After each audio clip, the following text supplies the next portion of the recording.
Congratulations, you finally made it to 4 p.m. You know what that means. Happy hour. It's time to kick back, relax, and dive into the world of sports with the Young Norvelle Show. Whether you're catching up on the latest scores, analyzing the big plays, or gearing up for tonight's games, we've got you covered. So grab a cold one, settle in, and let's talk sports. Here they are, Patrick Young and Terry Norvelle.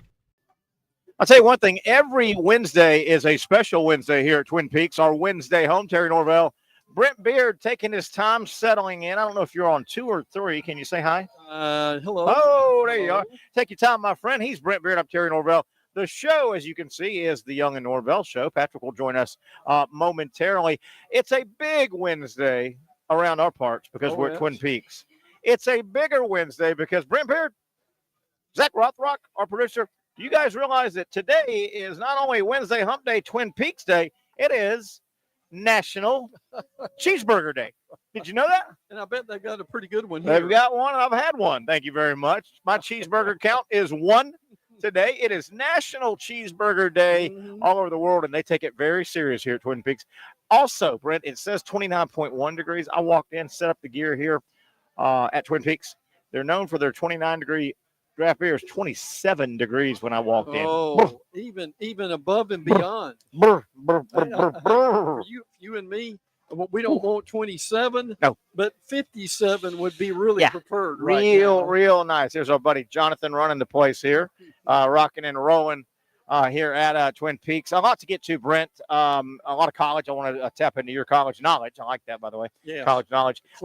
I want to start again with the Jaguars. We hadn't heard your take too much here early this week. I'm just going to throw this up, and I still hope I'm wrong, and I hope people are ragging me the next 14, 15 weeks.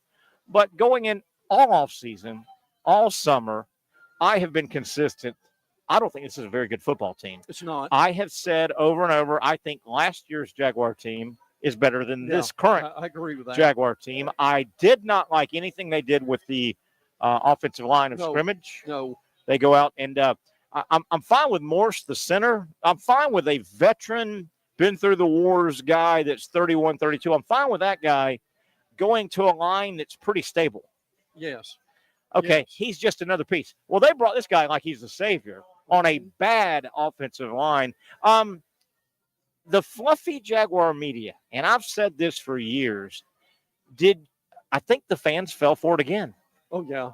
The media, and now the media's pissed off. Have you noticed? You local, and they're buddies of mine. I know them, but they do this every year when it's obvious that the Jaguars are not going to be real good. They did that through that 9-year period where they didn't have a winning record. Right. They did it again, and I'm sorry if you're not creative enough to come up with a good show in the spring or in the summer. But I think the majority of the fans fell for it again, the fluffy Jaguar media. But now they're doing this. Oh, they're terrible. Why are they so bad? Well, what made you think they weren't going to be bad? Yeah. Catch me up. Where am I wrong here? Tell me if I'm wrong. Well, frankly, you're not. Look, I had to talk about a guy who's really clued into the NFL a few days ago. Well, we talked college too, but I asked him about the Jaguars, and he made some good points. First thing he talked about was the offensive line. Second thing he talked about is Trevor Lawrence coming along like they'd like him to come along at this point too. And look, here's the thing that's going to be brought out here. They're 0-2. Monday night, they're going to the Bills. My friend told me, he said the Bills are laying for them. Laying down for ready for them. Yes. Because they've played well against the Bills historically. And that's part of it. Is that what it is? Yeah. Sorry to cut you off. Yeah, that's okay. And that's a lot of it. And then you've got Houston. And I can tell you right now, I saw Houston Sunday night. Right. Houston's significantly better than Jacksonville. Yeah, they're good. They're good. I mean, they're good. Think about this, Terry. You've said this before.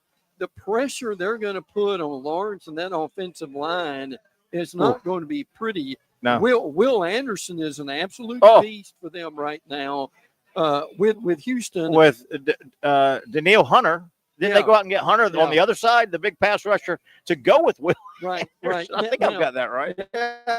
Look, my Alabama math is correct, here's the thing that's difficult for them too. Terry, realistically, they're staring 0-4 in the face. Correct? 0-2 is a death knell in the NFL. Yeah. Saved for 11%, and I don't think they're part of the 11%. Baltimore might be part of the 11%, but my God, 0-4 with this team, you're done. But see, here's the thing to think about here. If you're 0-4 in this league, even if they go on a run, I know it's going. Okay, you're 0-4 basically by the end of September. Even if you go on, into a run, it would take them mid-November to get caught up, to be 500, to get caught up. I believe we're gonna get Patrick Young dialed up. Let me read some of these comments real quick. The Jaguars have a good team. It's the O-line. You can't win with anything behind a bad O-line. I agree with this. It's the O-line. I think the O-line is number one. Yes. I think they're weak in several areas. The secondary is a mess. It's injured, but it's a mess, I think, when it's healthy. I think Gabe Davis is a guy. I think the rookie can be salvaged, but Gabe Davis is just a guy. I don't love the receiving core. The linebackers, I just think they're guys. I'm tired of Chad Muma. I'm tired of Devin Lloyd. They're guys that are in their third and fourth year now. And then we got a couple more comments here, and we encourage you to chat with us here. We'd love to read them as we go. We have Josh and Walker. Okay, yeah, a couple nice players. Walker, the jury's still out. He needs to add one more year. And then the Bengals and the Baltimore Ravens are 0-2. Right. Well, I'm not saying – and those are the shockers, particularly Baltimore. Baltimore, I've got winning the Super Bowl, by the way, so what the hell do I know? But if anybody's going to come back and be that 11%, I will put my money on Baltimore more than the Jacksonville Jaguars. And frankly, the Bengals, too. And the Bengals. Yeah. And the Bengals. And the other thing that I don't understand is why is there such a mystery on who calls plays?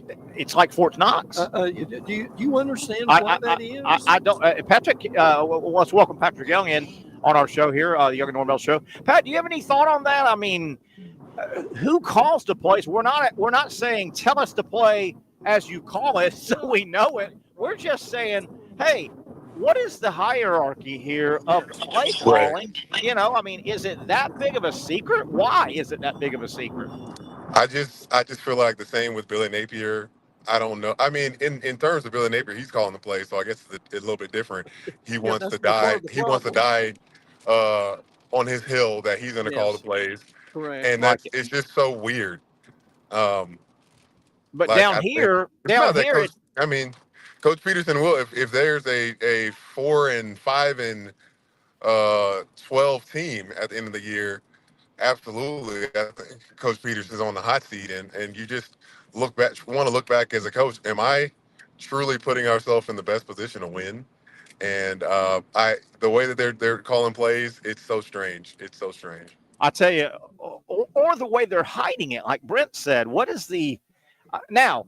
If Monday night the Jaguars score touchdowns on 7 plays in 8 snaps. Don't go to that podium and go, "Hey, I've been calling the plays." No, we don't want to. We don't want to hear that. Now that spurs off into another topic. I've heard all week, or the first 2 weeks with the Jaguars, man, they're just not calling the right plays. Man, they're not in the right formation. Man, they're not doing that. They're not doing that. They're not highlighting the ball to go to the right guy. Force feeding. You've heard it all. I just hate to be so harsh, people, but you might want to throw all that out and say, I just don't think the Jaguars are that good.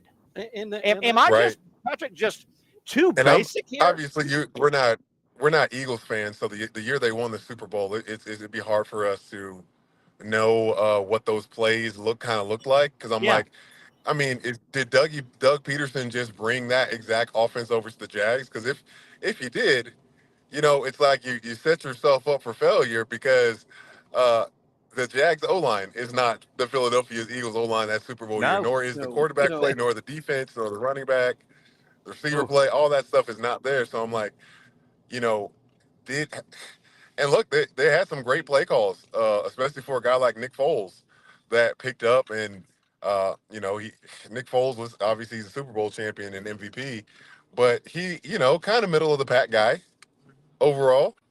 as a quarterback. A little bit above middle of the pack, obviously, but you just look at the team now, and you're like, are we running plays that are best geared for the guys that we have, and obviously for I don't know. an O-line? And I'm just like, do you think the coach is like they are deceived to think that their O-line actually got better? Yeah. You know? I don't know. Sometimes it's more obvious to the people outside watching. Well said. Well said. It is to Right. the people inside. Absolutely. And listen, help me on this. There is no competitive advantage for people to not know who's calling the plays. That's kind of what I'm getting at. And I'm glad you brought that up a moment ago. I mean, they're just not. Great point, Brent. That is a great point. And I want to go back. I just, when I hear and play calling is the number one. I know there's probably 5 or 6 gripes that Jaguar fan out there has. Right. They would be better if this. Right. I think play calling's one. Yeah. Because there's this Peterson, Press Taylor. Yeah. I think play calling's one. I just think at some point we might have to step back and go, I don't think the Jaguar offense is struggling because they went toss sweep right when they should have went 8-yard out left.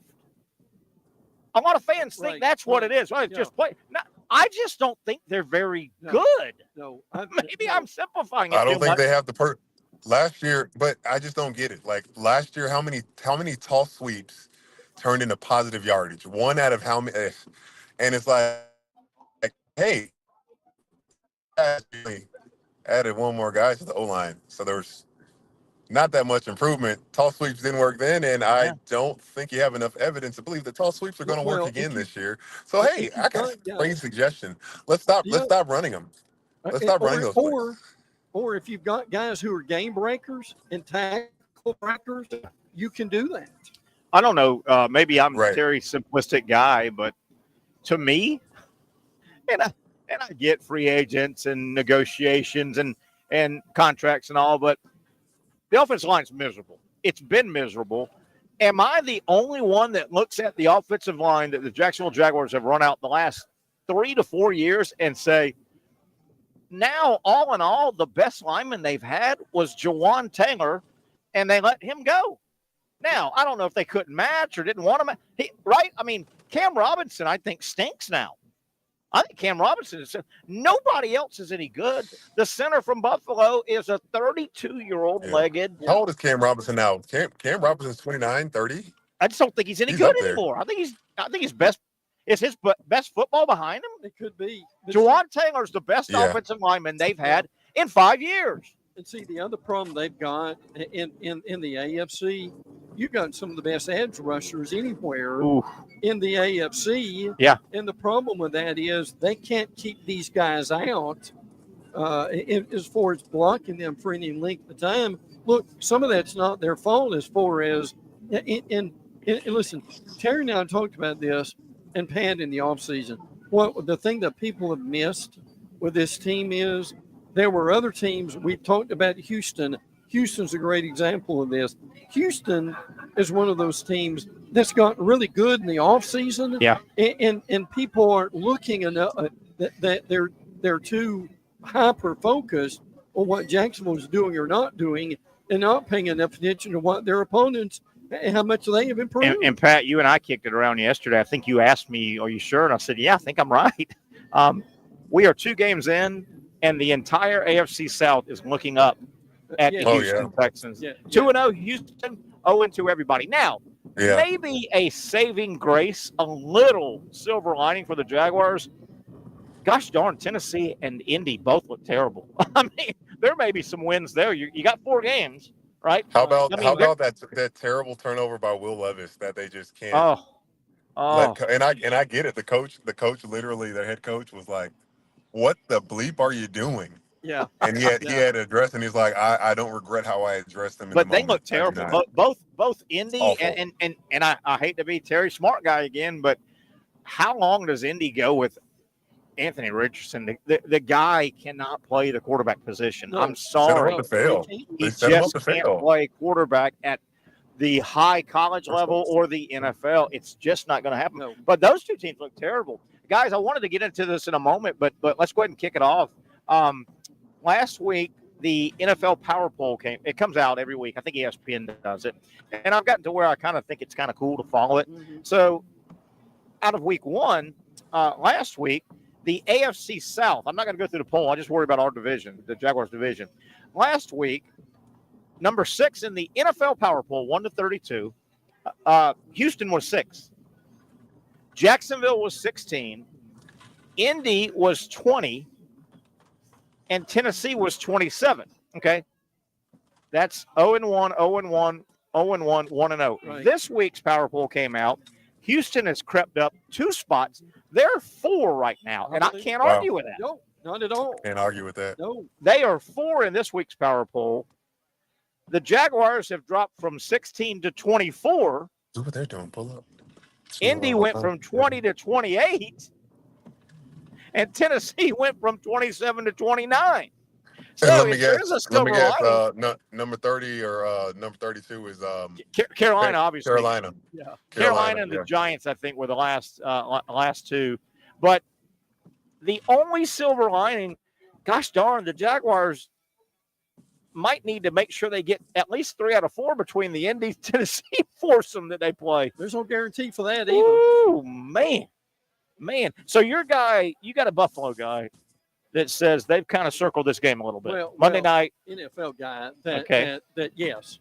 Yeah, that they've they have been real pleased with their last few performances against Jacksonville. I mean, give Jacksonville credit for that. One of them was last year in London, right? Yeah. But London. they are. Yep.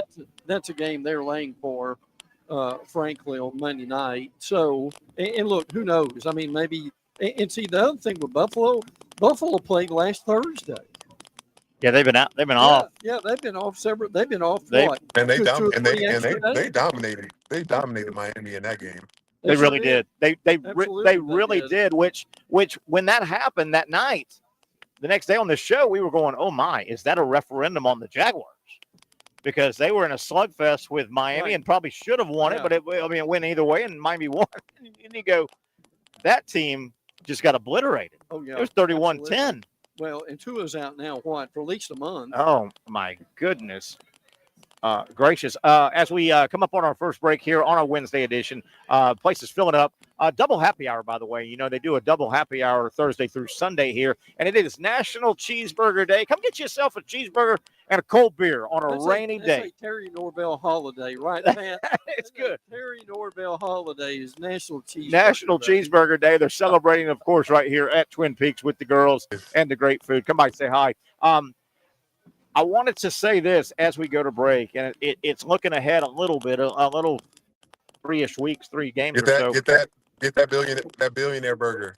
Yeah, he likes that billionaire burger here on the Twin Peaks menu. It would be a nasty, nasty boarding call if you're the Jacksonville Jaguars and you get on that plane in several weeks. It's not that far down the road to go to London for 2 full games. Yes. 2 full weeks. Yes. It'd be a nasty, nasty boarding to get on that plane and load up nothing but losses and a big offer. Wouldn't that be terrible to take the trip to London and be winless? And they may be at least. Ooh, Pat, Young, that would be no fun getting on that plane with no wins, would it? Didn't go back to London. Oh.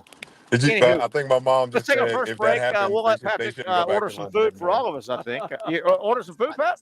Getting some food? I'm not ordering any food. Oh, I thought you ordered some food. Just getting rained on. I know, man. Hey. Rain, go away.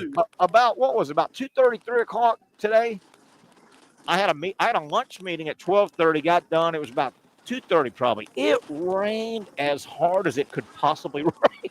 And it was beautiful this morning. Yeah, it really was. Patrick Young, hang tight. We'll take a quick break, come back. A lot of college football to talk about. I've got some thoughts. I'm really intrigued with this ACC, Florida State, Clemson. Are they talking? Are they mediating? Is there anywhere to go? The things have been kicked out. I don't agree with a lot of them. I'm like, what in the world do you mean we're going to do brand valuation and TV? I think this could cause more problems than it might solve if they go that direction. A lot of college football news and notes to get with On the other side, we'll continue Jaguar NFL talk. He's Brent Beaird. Here's Patrick Young. I'm Terry Norvelle, and we are kicking it. You know it from our Wednesday home. You know it by now. It's happy hour. It is Wednesday. It is Twin Peaks on the Young Norvelle Show.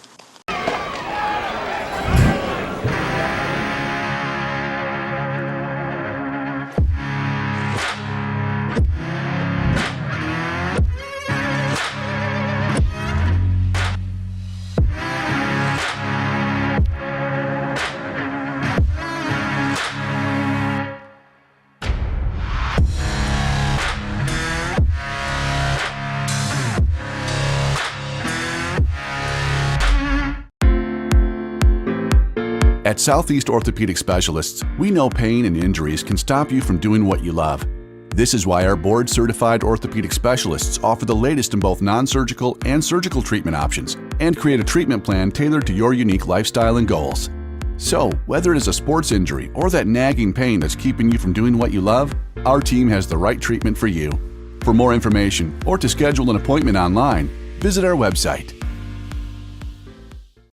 Finally, a family atmosphere, kid-friendly restaurant with a real sports bar feel. Bricks Jax Beach features all of that and a large, climate-controlled covered patio with misting fans and heaters for all seasons. Mix in an extremely diverse menu that features the most quality and affordable steak at the beach, and there's no reason not to enjoy your next lunch, dinner, happy hour, or big sporting event at Bricks Jax Beach, 300 2nd Street North in Jacksonville Beach. See you at Bricks Jax Beach. You really got to hand it to him. Hold on. The previous play is under further review. I'm not sure what he could review, but okay.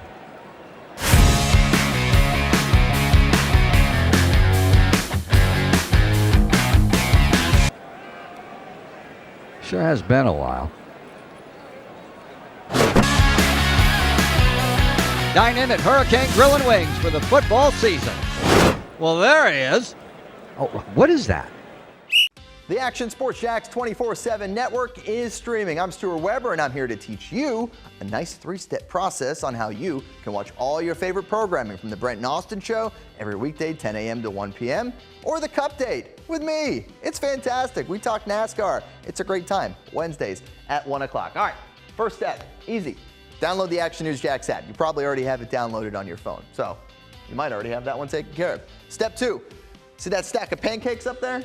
You click that stack of pancakes, and it's going to bring down step number 3, which is a full screen of all the different streams that you can click on, including the Action Sports Jax 24/7 stream. You click that, the video's rocking and rolling on your mobile device, you're watching all the shows you want to, and you're having a good time. You can also do it on your smart TV with the Action News Jax Now app.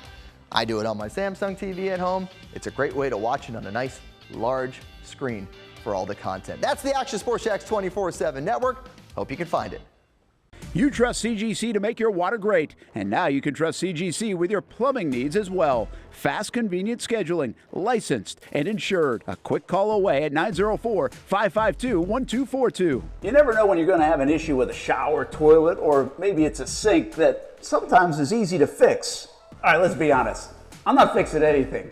I'm totally staging this because when I have a plumbing problem, I call CGC Water Treatment and Plumbing. Trained professionals, transparent pricing, customer satisfaction. Small problem or even a bigger issue. Maybe you need a new tankless water heater or something a bit more intricate. The experts with 25 years of experience at CGC Water Treatment and Plumbing can do it all. Call 904-552-1242 or visit cgcwater.com. That's 904-552-1242 or cgcwater.com. CGC Water Treatment and Plumbing, an authorized independent Connecticut dealer. Florida license number CFC 143-2579. You can have a. All right, back we are. A lot of stuff to talk about today on a Wednesday. It's supposed to be that way. Wednesday in September, a lot of NFL. Boy, we had a good Jaguar discussion a moment ago. We may have lost Patrick with this weather. He is traveling right now in his car, and it's coming down. Brent Beaird, sure Terry Norvelle, and you. Brent, college football. I got some angles I want to talk about. The ACC, Clemson, and FSU, there's talk now. They're talking and, blah, blah, blah, blah, blah. One of the points they're trying to address is FSU and Clemson have made the point, well, look, our conference isn't any good. Right. And our conference, because it's not very good, we don't command the high dollar TV money that the other conferences that are better. With that said, FSU and Clemson are saying, well, we're really getting hammered by other schools that we have to compete with. South Carolina in the SEC, Florida in the SEC, blah, blah, blah. We know. So we are kind of the pretty boys of the conference. We want, if we're going to stick around, we need to talk about revenue sharing, but leaning it toward, well, we're the bigger brands, right? And we get the TV. They have the bigger TV numbers. TV number. Boy, that sounds risky to me. That sounds, if you put that in place, I mean, Florida State not long ago had 4 years in a row where they had losing records. Yeah, they did. Do they then still get their brand? We're a bigger brand. Does anybody pay? Man, that sounds risky to do something like that. But when you people run the numbers over the last 5 years or so, and Florida State still is one of the better brands. Yeah, they're certainly in the top 20 if they're not in the top 15, and that says a lot. All this is in the early stages as far as the ACC talking to Florida State and Clemson. Still think Florida State's leaving. I'm with you.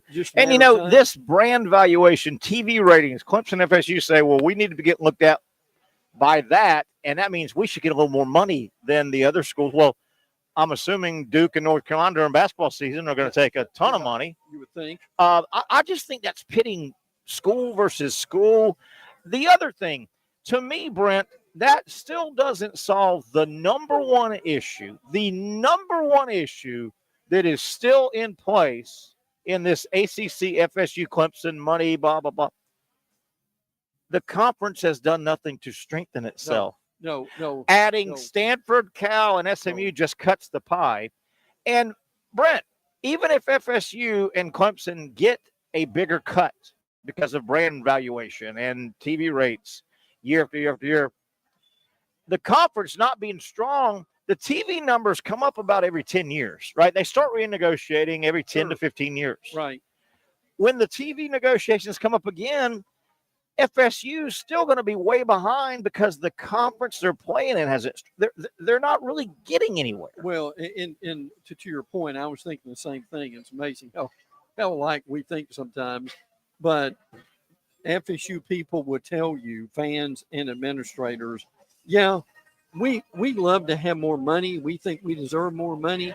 But the problem is we're still playing Duke and Wake and Syracuse and Boston College for home games. Yes. And that has not got any more attractive than it was. And those guys are playing LSU and Tennessee and Auburn and Alabama. Or Ohio State, Michigan, now USC, Oregon. Not Stanford, Cal, and SMU. So I still just don't. You're not solving the problem. No, the problem FSU and Clemson want to get above is they want their conference stronger. Yes, which means more money at the negotiating table, and it means you're probably not going to get shut out at spot number 11 when the committee's picking because. Right. That could happen FSU, not this year, obviously, but you realize FSU could go 10-2 in a terrible ACC, not win it, and not get a bid. Yeah. Oh, yeah. The conference is still, what they're talking about, still not doing anything to address a terrible conference. No, it's not. And look, compared to what you would have in the SEC or the Big Ten, Terry, you're not going to see Duke, North Carolina State, Wake, go on this massive. You just don't think they expansion of facilities. You just don't think they are, and bring in all these top-notch transfer portal guys. That's not going to happen. Yeah, I don't think this is the answer at all. Brand valuation and TV ratings. You start cannibalizing your own people a little bit. They're fighting each other. Oh, yeah. But see, the thing you just mentioned was the brand and the TV ratings. That's really important to Tony Petitti, the Big Ten commissioner. And that is why, and it may be 2027, before it actually happens. And the way you laid it out a minute ago, I would agree. So you're not playing there 24s out, 25. See, you got to announce by middle of next August when you're moving. Yeah. So you'll still be in there in 25. Yeah. But if they move, they're moving in 26. Yeah. And Patrick, we're talking about this FSU, Clemson, now the ACC. They may be just talking. Supposedly there's not going to be much traction, but the FSU Clemson camp is saying, hey, man, if we can kind of pull ourselves out and say, hey, basically, we're the big boys of the conference. We want more cut. Right. I still think, even if that happens, it's just a Band-Aid. Sure. It's a Band-Aid because the conference got no stronger. Right. And when they go to the TV boys to renegotiate, the SEC and Big Ten is going to get further away. I think it is. That it's just you can't be. It's one, and I'll take your phrase there. You can't be half pregnant. No, you really gotta be in all the way in there. And I want to throw this out, Brent. Brent's more dialed into this than Pat, you and I think this conference stuff and all. Now that the PAC conference has expanded a little bit. Correct. I just kind of thought of this. If you're Stanford Cal, would you consider just going back? Well, that's and with the Pac-12, Pac-8, Pac-6, say Stanford and Cal come back. Yeah, that's been talked about a little bit, but Stanford and Cal had to sign on that grant of rights. Okay. That okay. And now it's kind of. But I mean, do they bring in it? Would the ACC care? No. It would just make your cut more, right? I mean, instead of cutting 18 ways, you cut. But I don't think the ACC would care. Well, where it helps the ACC is they now have a presence on the West in California. And can they on this? Can they have enough of a showing in the state of California that would attract fans and attract the money in that area that they could bring in, and that remains to be seen. Man, Patrick, I would just say, hey, Stanford and Cal, do you want to go back home? Yeah, well, it wouldn't be a bad idea. Okay, we really don't. We're not going to lose it. It's the ACC. Yeah. You know what? The hell with the grant of right, Pat? I mean, wouldn't everybody be happy? And then the ACC could say, let's at least get some better programs and geographical answers. well, to your point, what the ACC really needs to do is what we've heard they're talking about doing is bringing in Memphis or South Florida. Whew. Or both. And see, that would help them more than Cal or Stanford. I could live with that. Memphis really needs to do something. Yeah. Do they still play in the Liberty Bowl? They probably need to work on that. But they will be getting much more conference money if they did that. Sure, they will. South Florida's building a stadium. Yeah. Yes. South Florida's building a stadium, Patrick, which is the reason South Florida fell behind. excuse me. UCF was built there on campus. That's a big deal. And they got in a conference way before South Florida. Big time. But South Florida is building a on campus, which is going to be huge for the Bulls. And I don't think they win Saturday. I think South Florida gives Miami a hell of a game Saturday in Tampa, by the way. Yes. How about South Florida? They brought Alabama in last year, right, and Miami in this year. Yes. To their place. Yes. How about that? I love that they're not afraid. They're not afraid. Yeah. And Pat, you got to take those games. Start thinking about your games, Patrick. It's Wednesday. Just start thinking about your games. Hey, let's bounce around some college football, Brent. We'll keep you the whole show if you can stay, but obviously we'll have Dr. Bates at 5 o'clock. This doesn't matter, but I tweeted you on Saturday, and I think a lot of SEC people like you and I felt the same way. Damn, I hated to see Vanderbilt lose Saturday. I hated that. Didn't you hate that, Pat? I did too. Hey, what? Vanderbilt losing to Georgia State on Saturday. Yeah. They could have gone 3-0, halfway to bowl eligibility. I think they'll give. They're not going to beat Missouri, but I think they'll give Missouri a nice little. Maybe for the first 2 quarters. Yeah. They'll give them a little bit of hell, but that is tough. It would be nice if Vanderbilt gets made fun of by everybody. I didn't consider them losing to Georgia State. I don't know anything about Georgia State, but if Vanderbilt won that game, guys, they're 3-0. You need 6 to get to a bowl game. Right. They've got Ball State. They could be 4 wins. And then, of course, maybe go upset a Kentucky or South Carolina or somebody. Yeah. Or I think they got Auburn. I think they got Auburn as well. I mean, there's You chances. could go get 2 more wins somewhere. They've got South Carolina, which excuse me, Zach, but the problem is those buzzards, those filter. A stray shot from nowhere. They've got a great defense. Randy Orton out of top rope. And an evolving offense. Yeah, evolving offense. Well said. But Vanderbilt, if they got the win over Georgia State, they would be 3-0. They could beat Ball State. There's 4. Go beat Auburn and or South Carolina or upset a Kentucky. Yes. And get 6 wins. Yeah. Damn you, Vandy. Yeah, Anyway. That's feasible. Anyway, have y'all seen the Dion drop? They did win their game. They played better than I thought. Dion and Colorado, they beat Colorado State up pretty good. I missed What that. now? No, but I'm just saying the Dion drop is that game Saturday night, Colorado State. It was on CBS. 3.5 million viewers, a 65% drop in viewership from last year's game. The whole Dion thing is kind of, hey, okay, win some games, my man. Well, he got into it again with the media. I heard. And look, at some point, I heard. Dion, with the money you're making and all the publicity you're getting, the media are why that you're getting the money and the attention. Yep. So find a way to work with them. I used to hate guys like Tom Coughlin. Tom Coughlin used to be so anti-media, and he was just so, and you wanted to go up to Coughlin and go, my man, let's wipe media off, okay? Sports media is gone. Think anybody's going to know when you're playing? You think anybody's going to know where you're playing? Yeah, absolutely. You think anybody's going to know if you won a game? Yes. You think anybody's going to know if you lost a game? Right. So, yeah, easy, coaches. Yeah. Easy. Chicken and the egg and stuff like that. No question.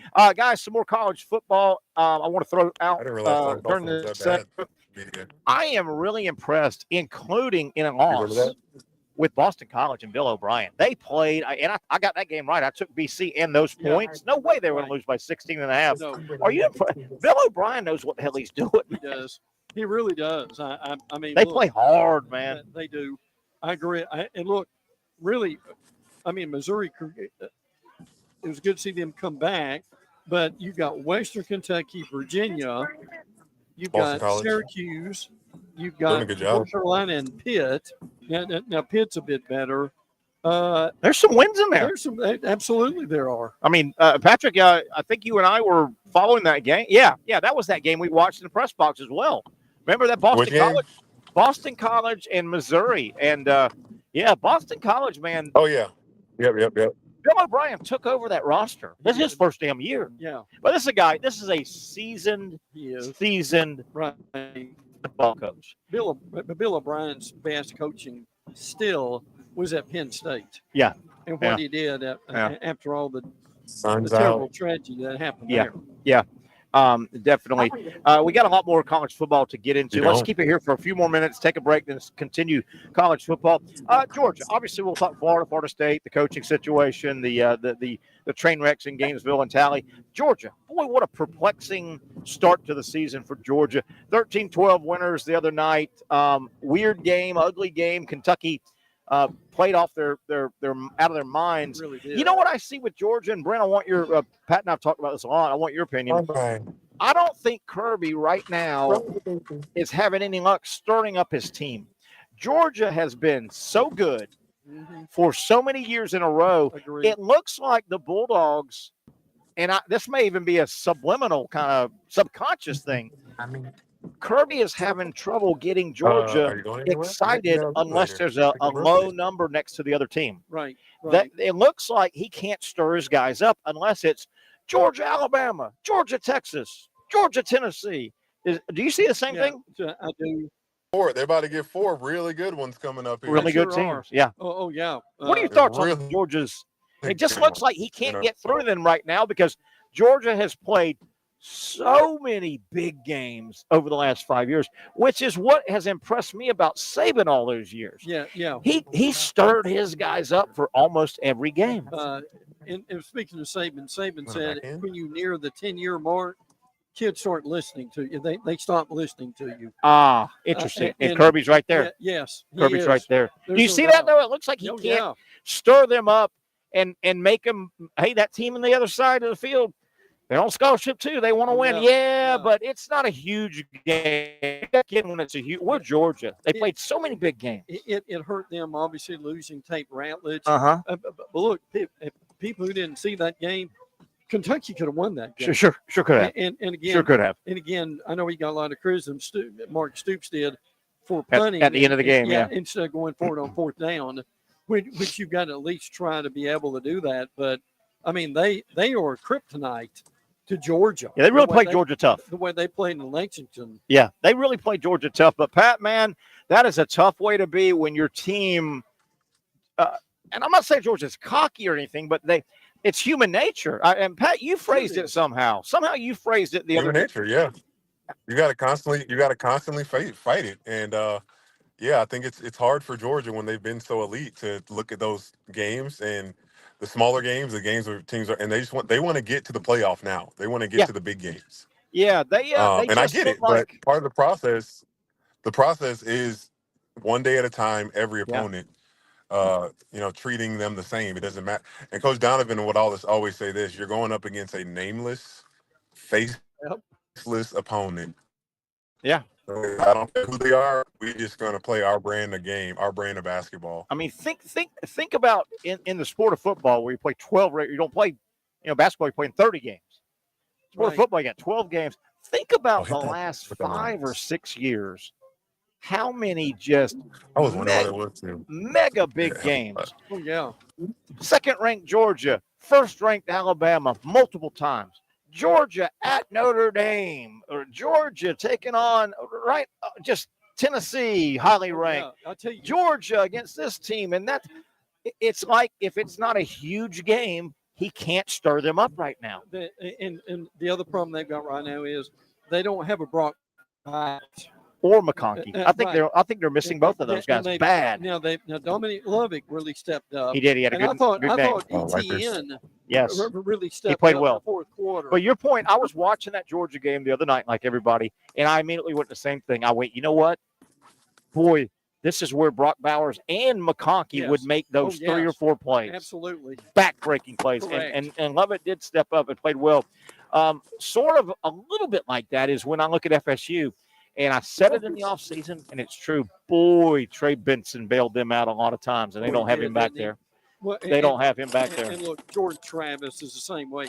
Guys, he bailed him out, didn't he? Guys, we've talked about this now. Especially with his legs. Especially with his legs. Yes, good point. Yes. Look, they've got to do something with DJU. Yeah. If they want to. Ben can't run. Bench him. Do anything. If they wanted to do anything with their season. He's Ben Roethlisberger incarnated, and this is big lumbering out of prime Ben Roethlisberger. You know what though? Benson I thought was special, and he busted off those big plays when they were needed. Not when anybody busted when they're up 40. Right. He busted when the game was on the line or slipping away.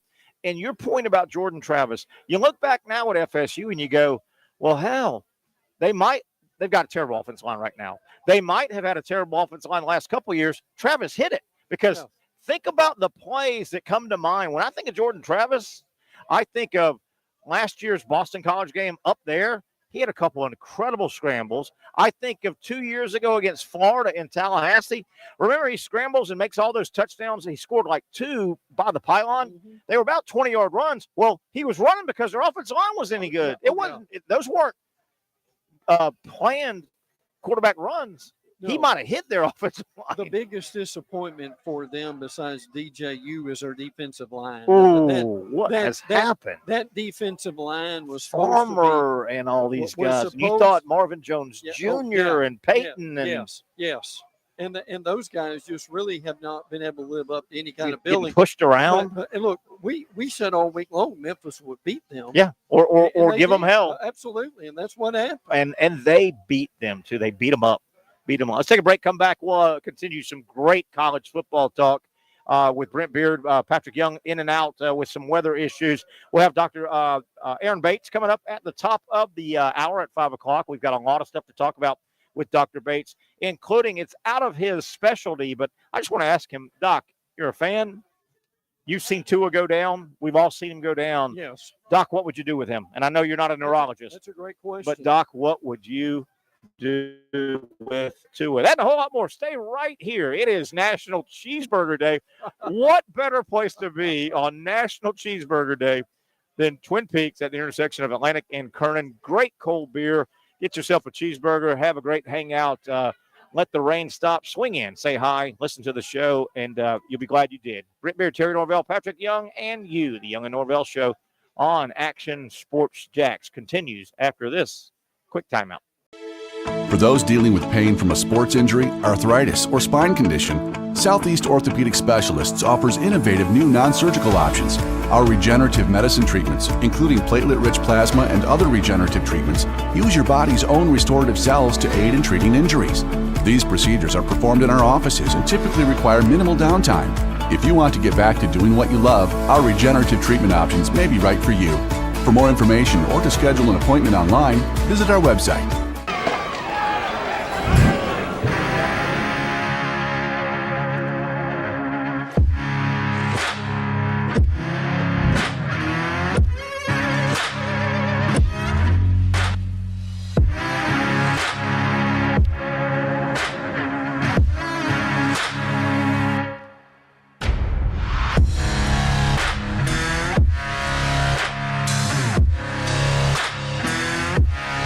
Finally, a family atmosphere, kid-friendly restaurant with a real sports bar feel. Bricks Jax Beach features all of that and a large, climate-controlled covered patio with misting fans and heaters for all seasons. Mix in an extremely diverse menu that features the most quality and affordable steak at the beach, and there's no reason not to enjoy your next lunch, dinner, happy hour, or big sporting event at Bricks Jax Beach, 300 2nd Street North in Jacksonville Beach. See you at Bricks Jax Beach. Since 1936, Procter Ace has been proudly helping Jax with all your home and garden projects. Whether you need tools, paint, plumbing supplies, or expert advice, we've got what you need to get the job done right. Looking to brighten your yard? Visit our garden center for plants, tools, and everything to make your outdoor space flourish. You're not just shopping here, you're part of our community. So come in today and let us help you tackle your next project with a smile. After all, Ace is the place with the helpful hardware, folks. When I say it means something to me, gentlemen, it means something to me. High school football is back and it's bigger than ever. Welcome to the Friday Night Zone Blitz. It is bigger than a game. Watch the biggest games each week live as the action unfolds with instant reaction and analysis from our Hall of Famer, Kevin Sullivan. It starts with live look-ins at the top matchups, including our Jaguars Prep Whataburger Game of the Week, and that is just the beginning of 4 straight hours of coverage. From 8 to 10:30, the Friday Night Zone Blitz is streaming on our Action News Jax app and online. At 10:30, the Friday Night Blitz you know and love. A half hour of highlights from around the area. 11 o'clock, we shine the spotlight on the bands that pump up the crowd. 11:15, it's time to blitz through the highlights online and on air. Then 11:35, back to the stream to break down the night's results with a reaction from local coaches. 4 straight hours of high school football on the Friday Night Zone Blitz. Only on Action Sports Jax 24/7.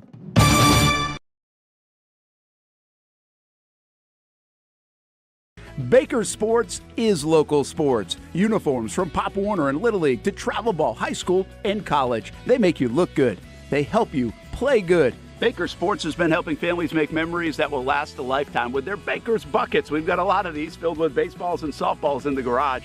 I've been throwing batting practice to Ty and Kaylee for years and also sit on the Baker's Bucket, catching Kaylee while she practices her pitching. Baker Sports is homegrown, and a lot of employees that used to play on local ball fields now work for Baker Sports, now helping you look good, play good, and make memories of your own. Visit Bakersport.com to see what Baker Sports can do for you. Custom apparel, Nike, Under Armour, Adidas, embroidery, screen printing, and more. Baker Sports is local sports from Jacksonville to anywhere in the Southeast. Bakersport.com.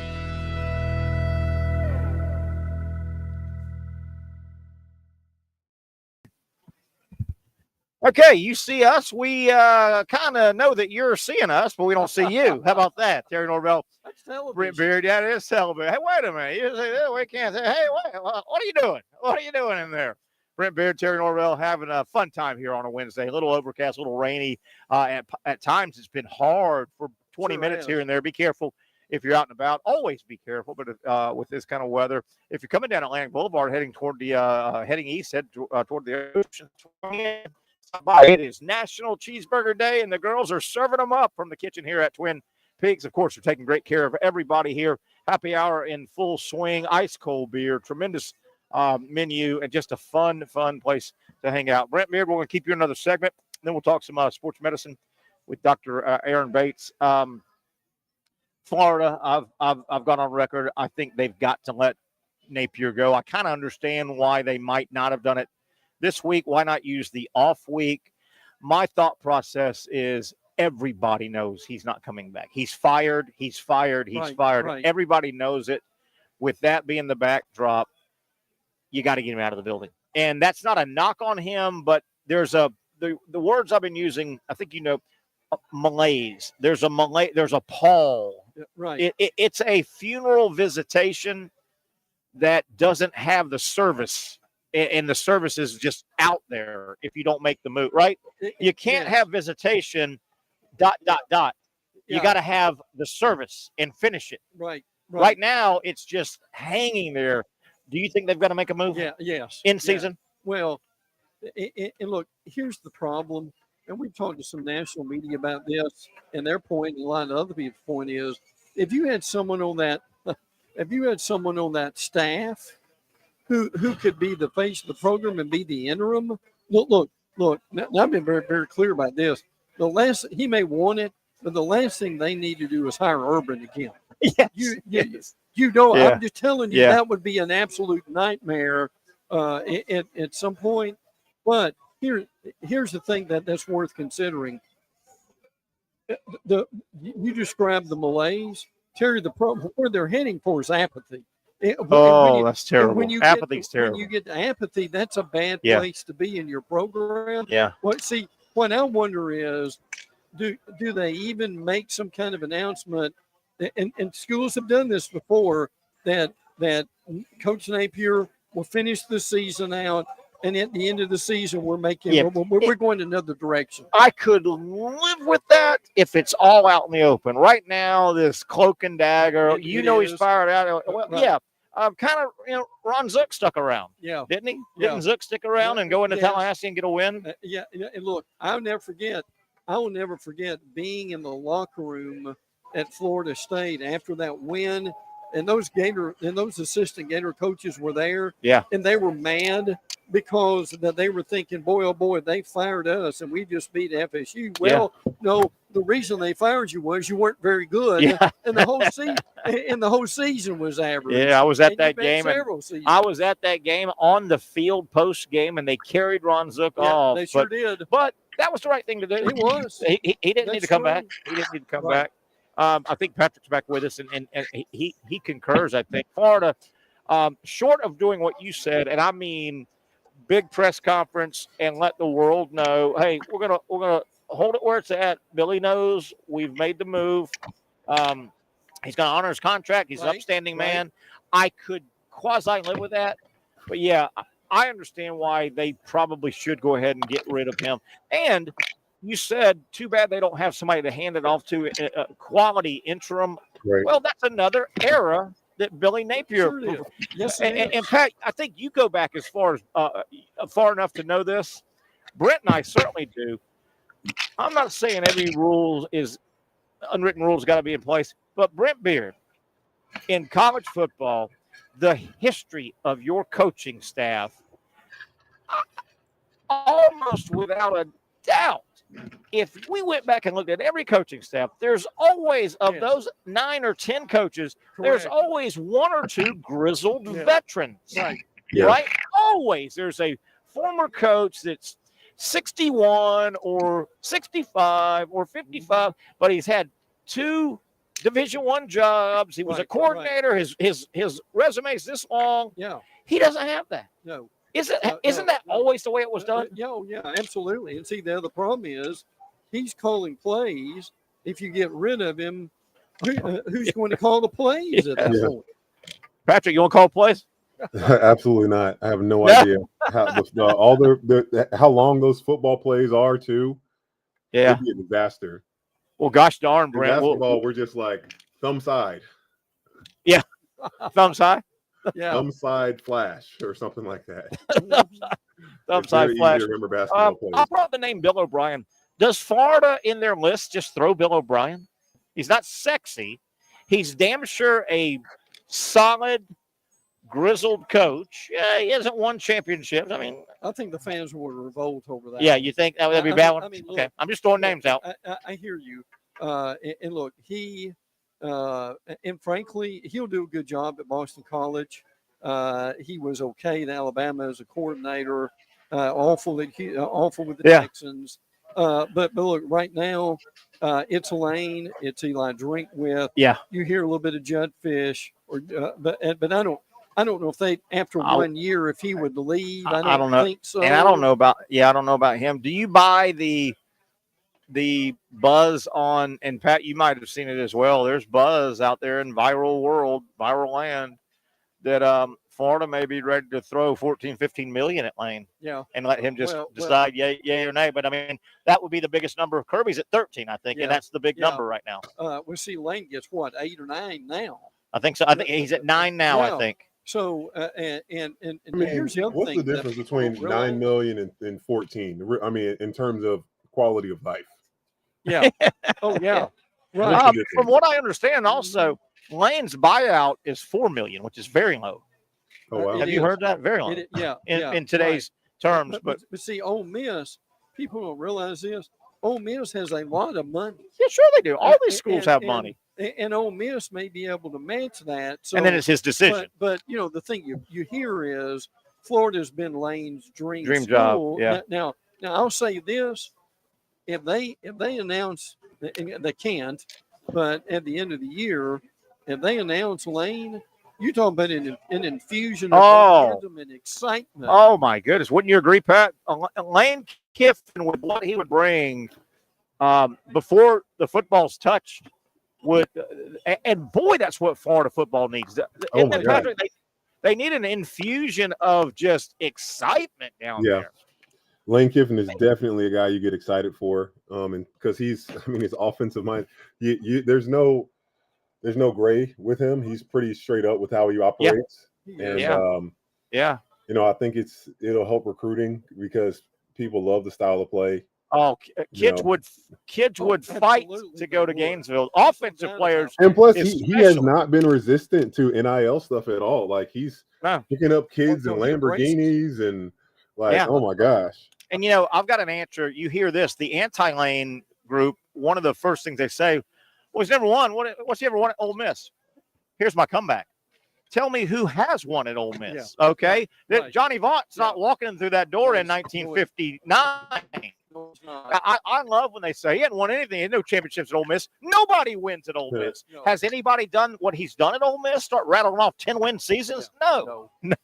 Houston Nutt had a little bit of success. Yeah, nobody wins at Ole Miss. It's Ole Miss. Oh yeah, right. Yes. The other thing I threw this on social. I'm serious about this. The word is that Napier's $26 million buyout has been kind of put together. Schools have tons of money, but schools don't, like any good business. If you don't have to use your own money, you don't want to. That's why when a school wants to build a library and the library is $100 million, the schools have billions of dollars in endowment, but they do a capital campaign because they'd rather you pay for it than me. Oh yeah, absolutely. Right? Now, with that, go ahead. Which is why Tennessee's putting a 10% fee on their tickets. Yes. But the word is, a group of boosters has ponied up the $26 million to buy him out. I threw this out about Kiffin and asking, or the rumor, well, they're going to throw 13, 14 million at him. Why wouldn't the boosters? Why wouldn't they just double that instead of 26? Say another 26, and say, tell you what, we'll pay the other 26, 13 first year, 13 second year. we'll pay Kiffin's first 2 years and see how it works, school.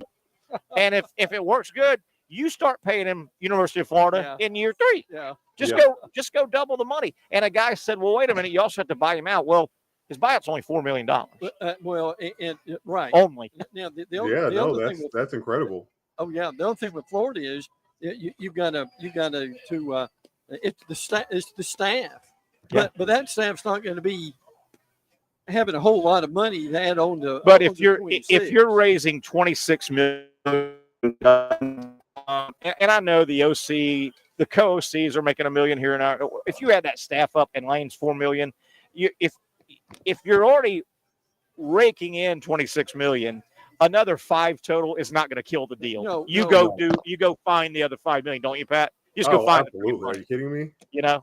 But you guys have heard this like I have about that Scott Strickland may remain, but he's not going to make the hire.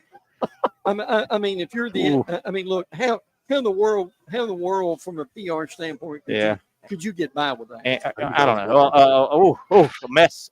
Never a dull moment in Gainesville. Brent, we're going to let you go ahead and take off. We're going to take a break. Hopefully get hooked up with Dr. Aaron Bates from Southeast Orthopedic Specialist. And we got a lot of stuff to cover with Dr. Bates, including Patrick. Man, oh, man, you're going to love the story. Doc's not going to love it about his Towson State Tigers, what they did this past Saturday. Brent, thank you, buddy. Safe travels out there on the wet roads. One down, one to go. We'll kick off the second half of the Young and Norvelle Show on Wednesday from Twin Peaks after this quick timeout.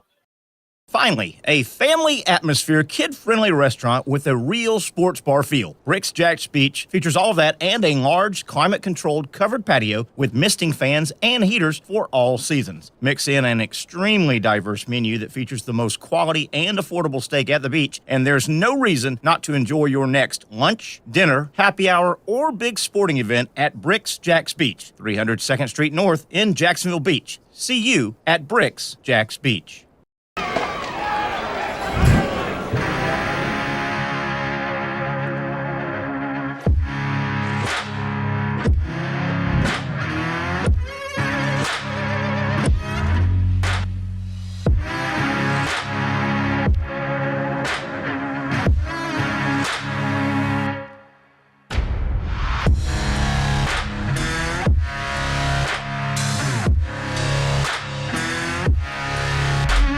For over 20 years, Southeast Orthopedic Specialists has been providing the highest level of orthopedic and spine care to patients throughout Northeast Florida. Now, we're making that same great care even more convenient with Southeast Orthopedic Specialists Direct, a walk-in clinic where you can be seen for pain or injuries with no appointment needed. Staffed by orthopedic physicians and specialists, we offer everything from diagnosis and treatment to imaging and bracing, all with no appointment needed. For more information, hours, and locations, visit our website.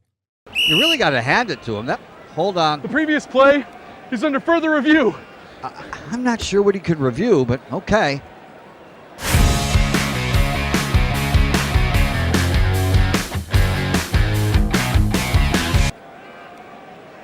Sure has been a while. Dine in at Hurricane Grill and Wings for the football season. Well, there he is. Oh, what is that? Hey everyone, Olivia Tasley here from Action Sports Jax to tell you all the different ways you can watch our new 24/7 network. 3 easy steps. You don't even need a pen and paper to write it down. Step number 1, download the app. Search Action News Jax in your app store either on your phone or your smart TV. Then, once you're on the app, click on that little drop-down menu in the upper left-hand corner with the 3 little lines. That'll show you these options, and boom, right here, click Action Sports Jax 24/7, and you will be brought to our continuous stream channel. That app can be accessed through all these different platforms. Whether you have Roku, Fire TV, Smart TV, Apple TV, or Google TV, you can find our app. Now, if you don't have access to the app, don't worry, we still got you covered. We're across all social media platforms from Facebook, Instagram, X, YouTube, Twitch. We have a podcast channel. Plus, check out our short reels on our TikTok. Action Sports Jax 24/7. It's on all the time and everywhere. Summertime means sizzling sales at Nimnick Buick GMC. The #1 Buick GMC dealer in Jacksonville has lots of inventory to choose from with their best price guarantee. Nimnick never charges above MSRP. You can save up to $10,000 off select new GMC Sierras or get rates as low as 1.9%. You know, I'm a truck guy. GMC Sierra, my trim level is an SLT. This one's an Elevation. Pretty good looking color as well. So here at Nimnick Buick GMC, you have a lot to pick from. My father-in-law, he drives this, an Enclave, so I feel like that GMC in the family. 2025 is coming around the corner, which means it's almost time to close out those 2024s this summer. You can schedule a test drive at NimnickBuickGMC.com, and while you're there, check your trade value and customize your payment options. Nimnick is there for you, even on Sundays. Visit the showroom on Phillips Highway or shop online at NimnickBuickGMC.com. Nimnick, your friends in the car business since 1941. GMC, we are professional grade. All right, we're kicking off hour number 2 here on the Young Norvelle Show. We're, of course, at our Wednesday home, Twin Peaks. National Cheeseburger Day is well underway, and they're serving them up here. Happy hour, of course. Man, if you can get here, pull in, get off these wet roads, and have some cold beer, great food, and wonderful, wonderful service by the Twin Peaks girls. Patrick Young hanging out, Terry Norvelle here. Brent Beaird, we want to thank him for spending some time with us. And I do believe we've got Dr. Bates. Do we have Doc? There you are. Yeah, Doc, there he is. Doc, we got to talk here. We got to talk, Doc. We got to talk. Apparently, he's been trying to tease it, and he told me to make sure I put my ears on, Doc. So be ready. Patrick Young, you got to listen. So, Doc, I had to reread the recap of the Towson State football game twice from this past Saturday. Oh. So, Patrick Young, here's what happened to Doc's team. And Doc, maybe I've got this wrong. It appears. No, you got it right. You got it exactly right. Can't believe it. Patrick, Towson State, that's Dr. Bates' team. He played for these guys. He put his blood, sweat, and tears out for the Tigers. They're playing Villanova in football Saturday, right? So, as I understand it, Dr. Bates, your Towson State football team trailing 14-13 in the final minute and 13 seconds. Your squad did not miss one potential game-winning field goal. You missed 2, including a 48-yarder with a minute 13 missed.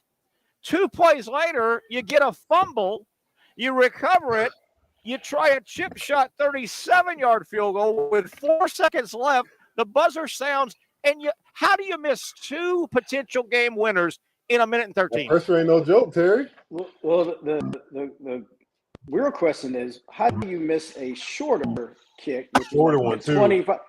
Worse than you missed the longer kick. The long kick was like 48-yarder. He hit the right upright. Yeah. He just completely pushed the second one way wide right. I don't understand that.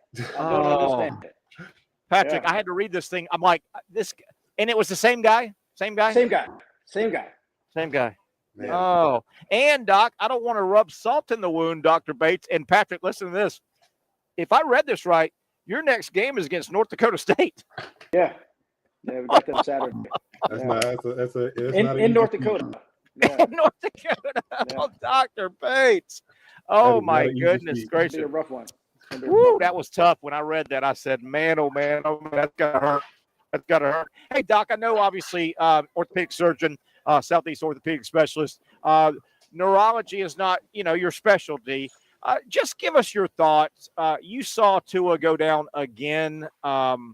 We've seen, counting Alabama days, I think we've seen Tua prone in that position with a head blow in a game like 4 times now. Doc, 4 or 5 times, yeah. Being selfish, myself, I hope he shuts it down. I don't want to see that again. I don't like that visual. Your thoughts, and if I know this is not your specialty, but what are your thoughts on Tua and possibly continuing to play?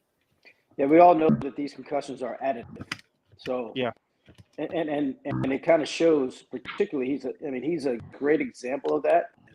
That last hit wasn't as bad as the ones he's had before, yet his response was a lot worse, right? So the response is a lot worse than the hit because his brain has been irritated, and it's irritated enough with that it just doesn't go away. You know, these things are additive, and the repercussions or the sequelae later on can be devastating. I never want to hear. Is there always a little bit of permanent kind of damage, or just, I guess you can just say, is the brain forever changed after a concussion? Good question. You know, I don't know if there is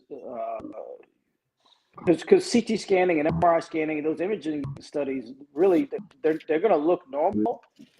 But I imagine, I think if you talk to any neurologist, any neurosurgeon, they would tell you that yes, there is some damage to it. That's why these things are additive. And they talked about I can't remember who was talking about it this past weekend, but talking about how NASCAR drivers and Formula One drivers they have another device in there to keep their neck stiff. Yeah. And so with just having the helmet and not having any stiffness in the neck to protect the neck. Yeah. In these mechanisms of injury, it makes the concussion a lot worse. And so there's really no way to do that in football players, because you have to be able to look side to side and things like that. Yeah, sure. And so, but you can see how his neck kind of pushes back. Though he doesn't really have injury to the neck, but I think just without having a stiff cervical spine in that instance, it leads to further damage with concussions. I think that that racing apparatus is called the Hans device, and it came out, and you may have said that, and I may have misheard you. It came out kind of around that whole Dale Earnhardt thing, where the impact didn't seem to be terrible, but that head. Man, when you said the phrase, "Oh, I don't ever want to hear this," irritated the brain. You just don't want your brain irritated. You don't want your brain irritated. No. Well, that's what happens with concussions. I mean, it's your brain. You have a nice firm skull, and and it's kind of floating with this fluid in it, and when it gets jostled like that, the brain hits one side of the skull. It just kind of gets jostled around. Luckily, it doesn't break up any vessels where you can see bleeding in the skull. That would be a lot worse. That's actually a higher energy type of injury, like car accidents and motorcycle accidents and that sort of thing. But it doesn't matter. If your brain is your brain, and if it gets injured, it doesn't.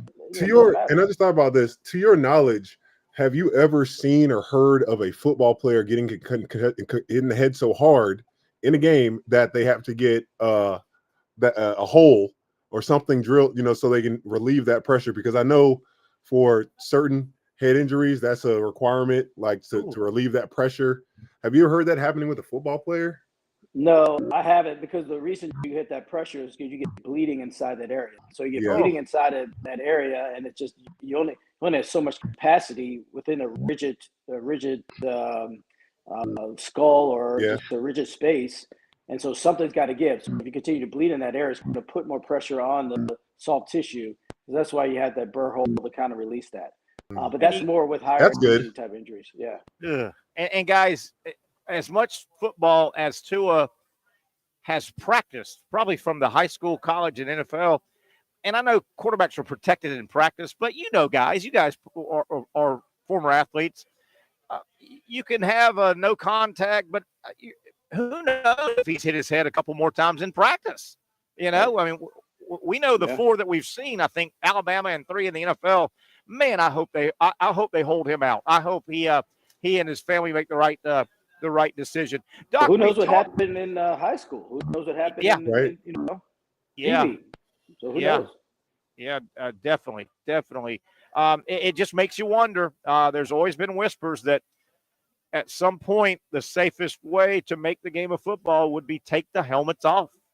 Take the helmets off, because a lot of stuff happens because you've got this shell of protection in your mind mentally. I got a helmet on. Yeah, it certainly would change the game. I mean, I definitely guess you think about rugby players and Australian rules football players without having, they probably tackle better, but the game is a little bit different.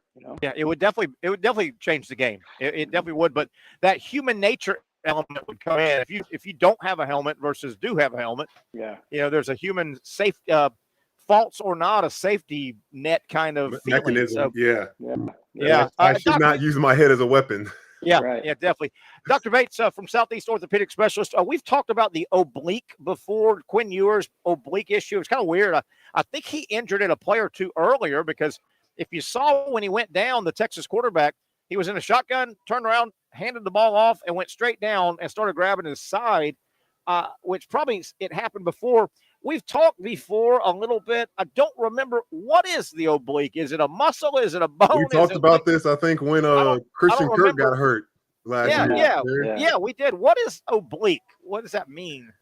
So oblique, oblique meaning kind of like diagonal. So, oblique is it's called a abdominis obliquus. And so you have an internal part and an external part. And instead of having like your rectus abdominis, which is the muscle belly in the front, you have the obliquus, which are on the sides, and they're kind of diagonal instead of going straight across or straight up and down. Then a diagonal, and they're for trunk rotation, and then kind of lateral movement of the trunk. So when he twisted to hand the ball off, if he had already strained it, it's going to exacerbate those symptoms. And that's the oblique muscle, is that? It's a muscle, yes. Okay, so the oblique muscle, to injure it, it's generally a twisting motion that it injured it. It's not a direct impact or a bruise or anything like that. Generally not, but if you get a direct impact to that area, it's always going to hurt to twist, because you're bruising the muscle, just like having a deep thigh bruise of the quad, right? It's going to hurt to run and things like that. So you could get hit in that area and cause some of those types of symptoms, but that would be different than holding somebody out for 4 to 6 weeks or 2 to 4 weeks or something like that for that. Yeah. Is that type of injury, the oblique, are some obliques just more taut than other people's? Is it a lack of stretching before, or? I think it's more of a freak incident. Yeah, it's a freak. I don't think that, and I don't think that he's he's predisposed to it than anybody else. Like when Christian Kirk got hurt, you could kind of see how he got that injury. He did a twist, kind of weird. Twist back, reaching for the ball, kind of overextended. Unnatural. And then, Quinn Ewers, you're just like, what? Which leads me to believe, I didn't watch that game. I saw the highlight. I think it was a blowout game, right? But it was the play that he went out, it was just a shotgun snap. He had a back behind him, turned, handed off, and dropped to his rear end and started clutching his side, which told me it was a play or two before. Interesting. Which is interesting for that team, because that organization, that team is really, really good. Yeah. And so we'll see going forward here what Arch Manning can do, and how long do you think he would be out with that injury? Again, it depends on how the intensity, how bad it is. It's anywhere from 2 to 6 weeks, so it's such a large period of difference. If it's more minor, it's less. If it's more severe, it's a little more. So it's a week-to-week type of thing. That could factor in with playoff seeding, because Texas is probably not going to lose more than a game or two in the regular season. But if they were to lose one or two, they'll play Alabama and Georgia. And if they were to lose one or two because of quarterback play, I mean, that could change their level of seeding. And if he misses 3 or 4 weeks, he's out of the Heisman race. I mean, I know that's a secondary, but he's, Heisman's a numbers award, definitely. Doc, I wanted to ask you about just kind of the philosophy, the theory, and Francisco Lindor for the Mets, really good player. Going through, I think it's an ankle situation, maybe a trunk, upper body. He's injured, and they're treating it. They said the team is treating it. He thought he was just talking to the reporters at the end of the game that he got hurt a couple nights ago. He said he thinks, okay, I think I'm just going to go in and they're going to give me a shot. And then to come to find out, they gave him pain pills.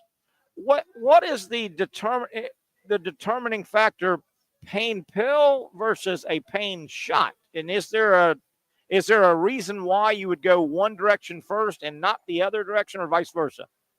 Well, apparently, I think his situation was more for his lower back, and he was lower back. Okay, some back issues, and I think he got an MRI of his lumbosacral spine, and that was negative for any structural issues And so the thought process, I'm just speculating, is that it was more of a strain, a muscle strain, or we call musculoskeletal low back pain or something like that, or muscle spasm, where that's not a structural issue where injection is really going to help you as much. But there's a structural issue where we think there's a pinched nerve in the lumbar spine or something affecting the nerves within the column.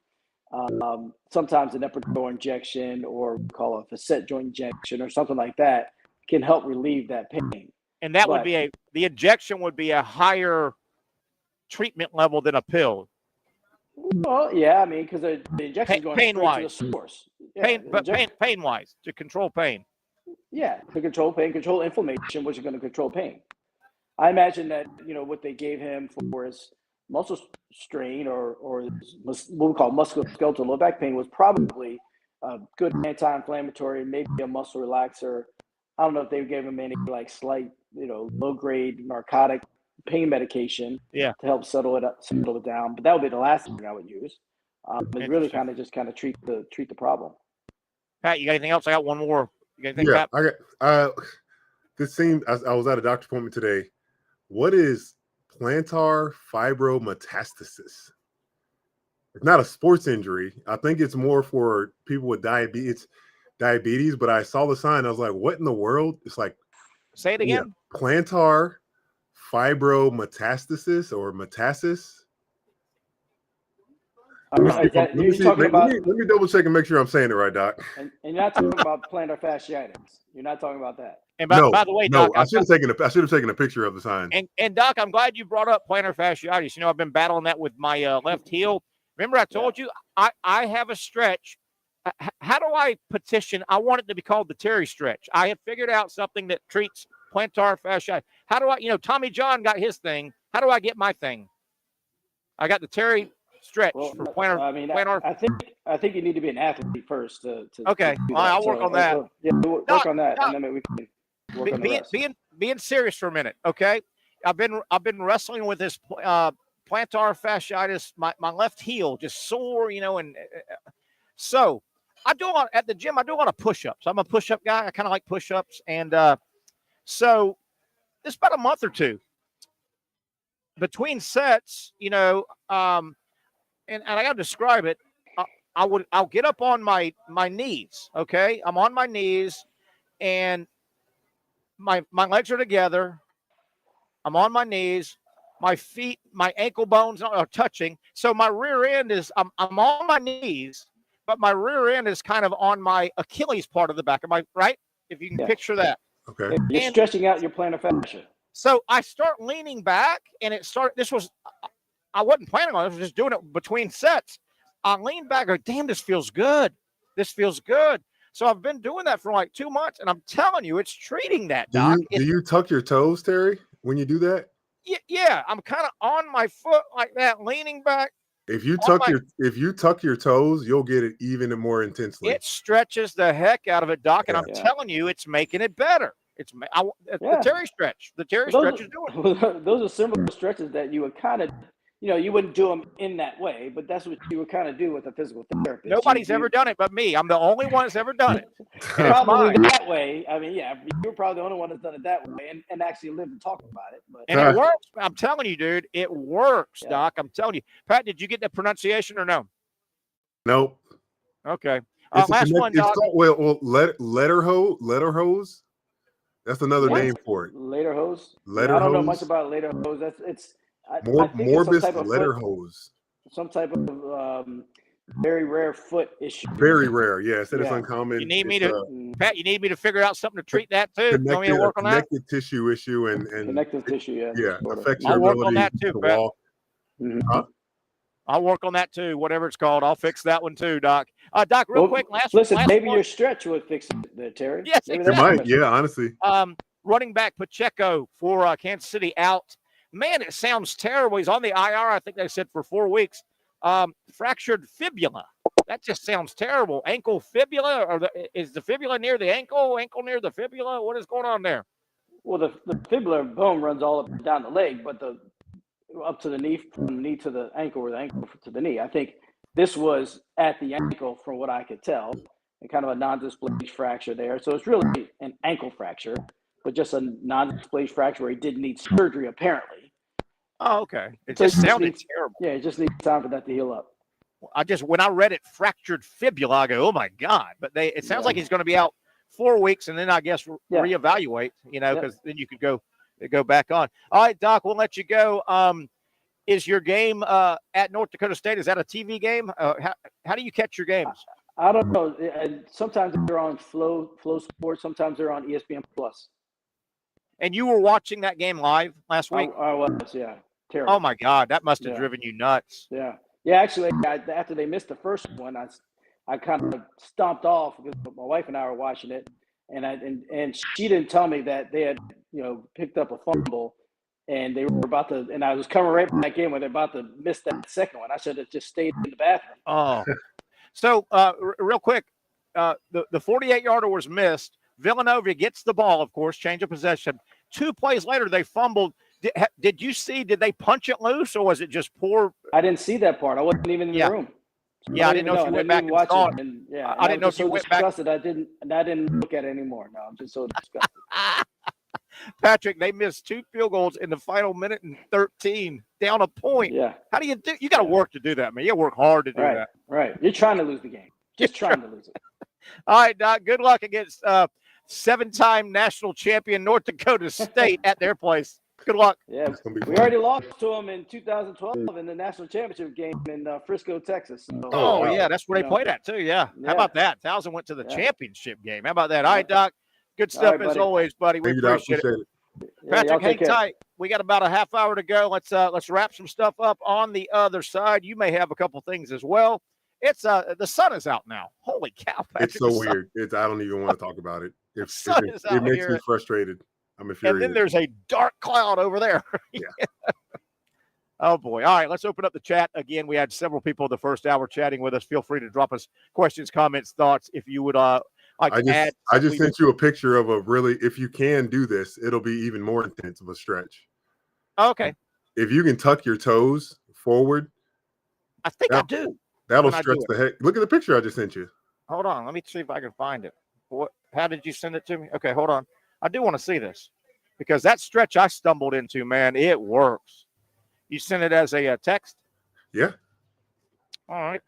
It might take, you got that old school phone. So. Oh, I see it. Hold on. This may be what I do. That's the one on the right is exactly what I'm talking about. Then I'll lean back. Yeah. I'll lean back on that one on the right. Yeah. If you're tucking your toes like that, I mean, that's just stretching all of the bottom of your feet. That picture was just taken like a week ago. He must have saw me and copied because I'm the first one to ever do that. It's the Terry stretch. The plantar fasciitis Terry stretch is what it is. Yeah. Hey, if Tommy John can have something named for him, I can. Can I? Yeah, but it was like surgery. I don't want any of that. By the way, we'll take a break. 73 days until the Beth Bowl. You know that the Beth Bowl, we're going to make it happen. No, we're not. Yes, we are. They got to play anyway. Why do you want this to happen? They got to play anyway, right? They're so bad, Florida State. They deserve her calling their game. Ugh. Beth Bowl, 73 days away this time in Tallahassee. Let's take a break. Half an hour left here on a Wednesday. The Young Norvelle Show coming to you from our Wednesday home, Twin Peaks.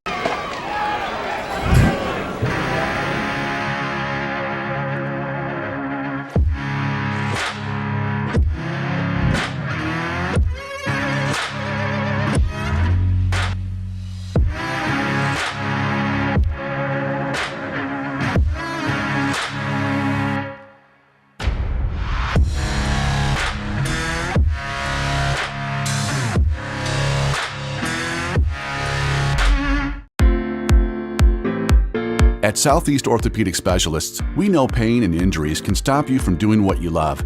This is why our board-certified orthopedic specialists offer the latest in both non-surgical and surgical treatment options and create a treatment plan tailored to your unique lifestyle and goals. So, whether it is a sports injury or that nagging pain that's keeping you from doing what you love, our team has the right treatment for you. For more information or to schedule an appointment online, visit our website. Finally, a family atmosphere, kid-friendly restaurant with a real sports bar feel. Bricks Jax Beach features all of that and a large, climate-controlled covered patio with misting fans and heaters for all seasons. Mix in an extremely diverse menu that features the most quality and affordable steak at the beach, and there's no reason not to enjoy your next lunch, dinner, happy hour, or big sporting event at Bricks Jax Beach, 300 2nd Street North in Jacksonville Beach. See you at Bricks Jax Beach. You really got to hand it to him. Hold on. The previous play is under further review. I'm not sure what he could review, but okay.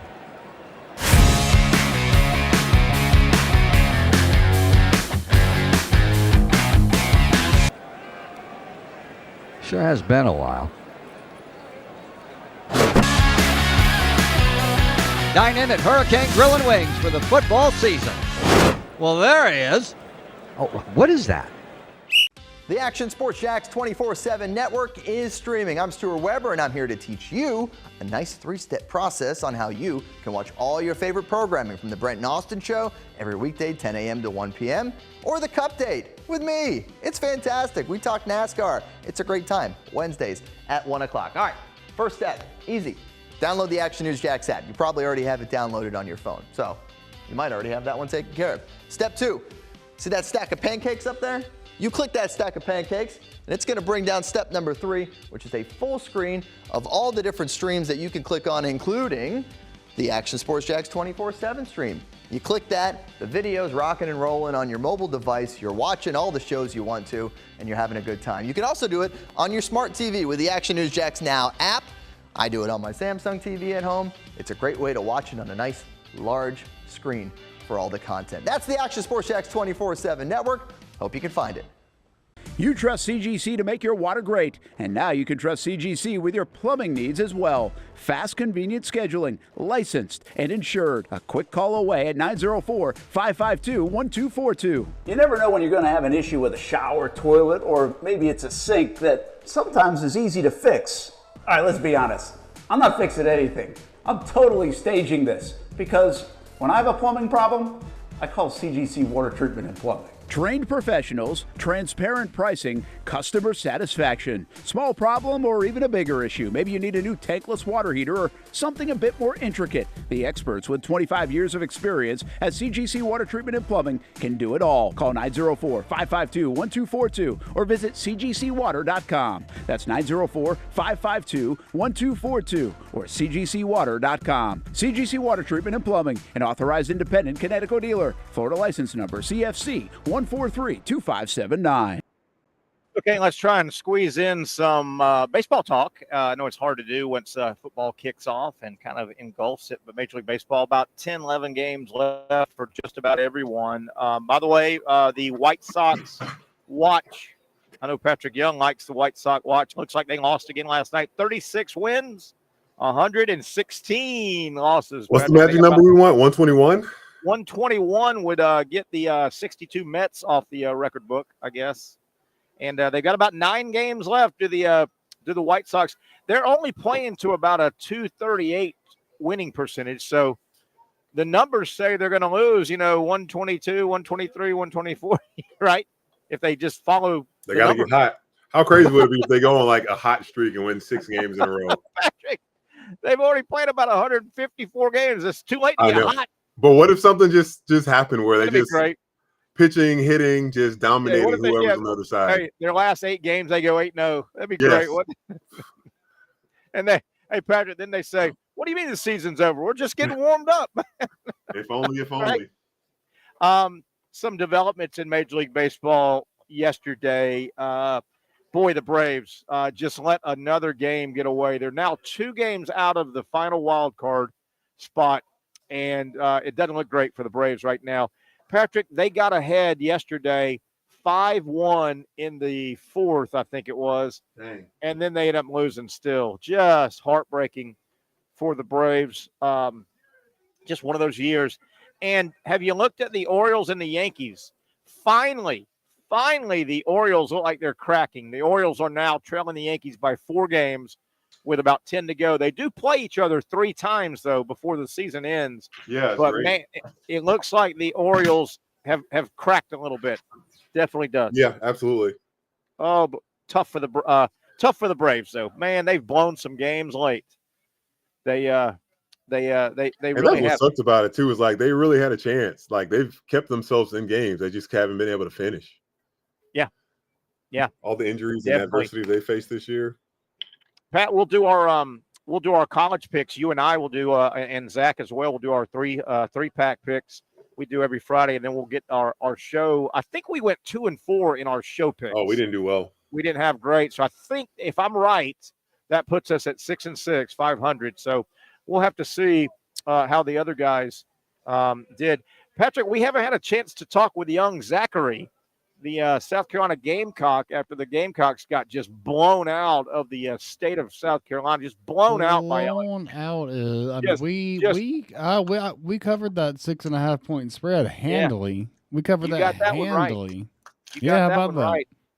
Zach, well, Patrick and I kind of were watching that game together, I think, on Saturday in games. Yeah, we that was were. a weird game, wasn't it? I was That cheering for Carolina to win. I wanted them to win that game. Yeah, I mean, if by weird that turned out that called back. I thought the pick six was it. Oh God, yeah, you're not the only one. I definitely also thought it was it. Yeah, I mean, if by weird you mean every time the Gamecocks did literally anything, there was a flag on the play and it was called back. Yes. It was super weird. You're right. Oh my gosh, there was a flag like every time South Carolina. You're gonna be that guy, Zach. You gonna be that guy? I'm not that guy, but look at it. Yeah, you are. Have you seen it? Have you seen what happened? Did you watch the game? No, he wasn't. He couldn't hear what was going on. I watched the game. I watched. We were in the want to press hear. box. There was no sound. I watched that game. I don't want to hear the Gamecock, that buzzard Gamecock making all that noise, that little cocky. Oh, But it was a weird game, I thought. Yeah, it was weird. I mean, I will become. Maybe we should make the quarterback just have flags guy and just don't even make him a person if they can't be hit ever. Why can't it just be flag decide the quarterback then? That makes it a lot easier. It makes it All right, easier. Zach, Be less controversial. How'd you do in your picks, Zach? Let's take a look here. Cleveland. I got at that. I got Jacksonville. that one right. Got that one right. Yeah, I listened to the what'd you call it, the Cupcake Fluff Media, and bought into the to Trevor Bank. No, you took Jacksonville. Yeah, that's what I'm saying. Yeah, that's what I'm saying. I listened to the Fluffy Media, and I listened to Trevor Bank, and I took the Jaguars. That's what I'm saying. Oh, okay. Yeah, so you missed that one. Right. You got South Carolina. I did get South Carolina because you got 6.5 points, and they lost by what? 3. I guess they. Yeah, 3 because So you got that one right with the points. So you missed Patrick. He missed a 5-point game with the Jaguars. He got a 10-point positive win, and then you barely lost. He took the Rams +1 against Arizona. It was real close. And that was his 15-pointer, Patrick. And he barely lost because the Rams, they only lost by about 55, I think it was. What about that game, Zach? I don't think, man, your perception of reality is really skewed. I mean, I'm just saying all these blowouts but I mean, yeah, I did lose that one pretty handily though. Yeah. I didn't realize that Marvin Harrison Jr. was gonna, come and be the greatest wide receiver of all time starting week 2. I know, right? Sunday. If I had known that, I may have taken the other side. Yeah, how about that? I love his comments after the game. He's like, I saw that Kyler had 4 incompletions, and those 4 incompletions were to me. He's like, I'm gonna make sure we fix that. Yeah, room for improvement. That's right. That's right. That dude wants to be great. Like he's got a chance. For sure. All right, boys. So this is I don't know, we need to call this our weekly 3-pack picks of college games. Oh no, they can be pro either. And we started at 100. I'm sitting at 120. I'm in the money, baby. Barry loves this. Y'all need some money? I'll make it rain around here. Making it rain with all that money I got. 120. Yeah, the early lead.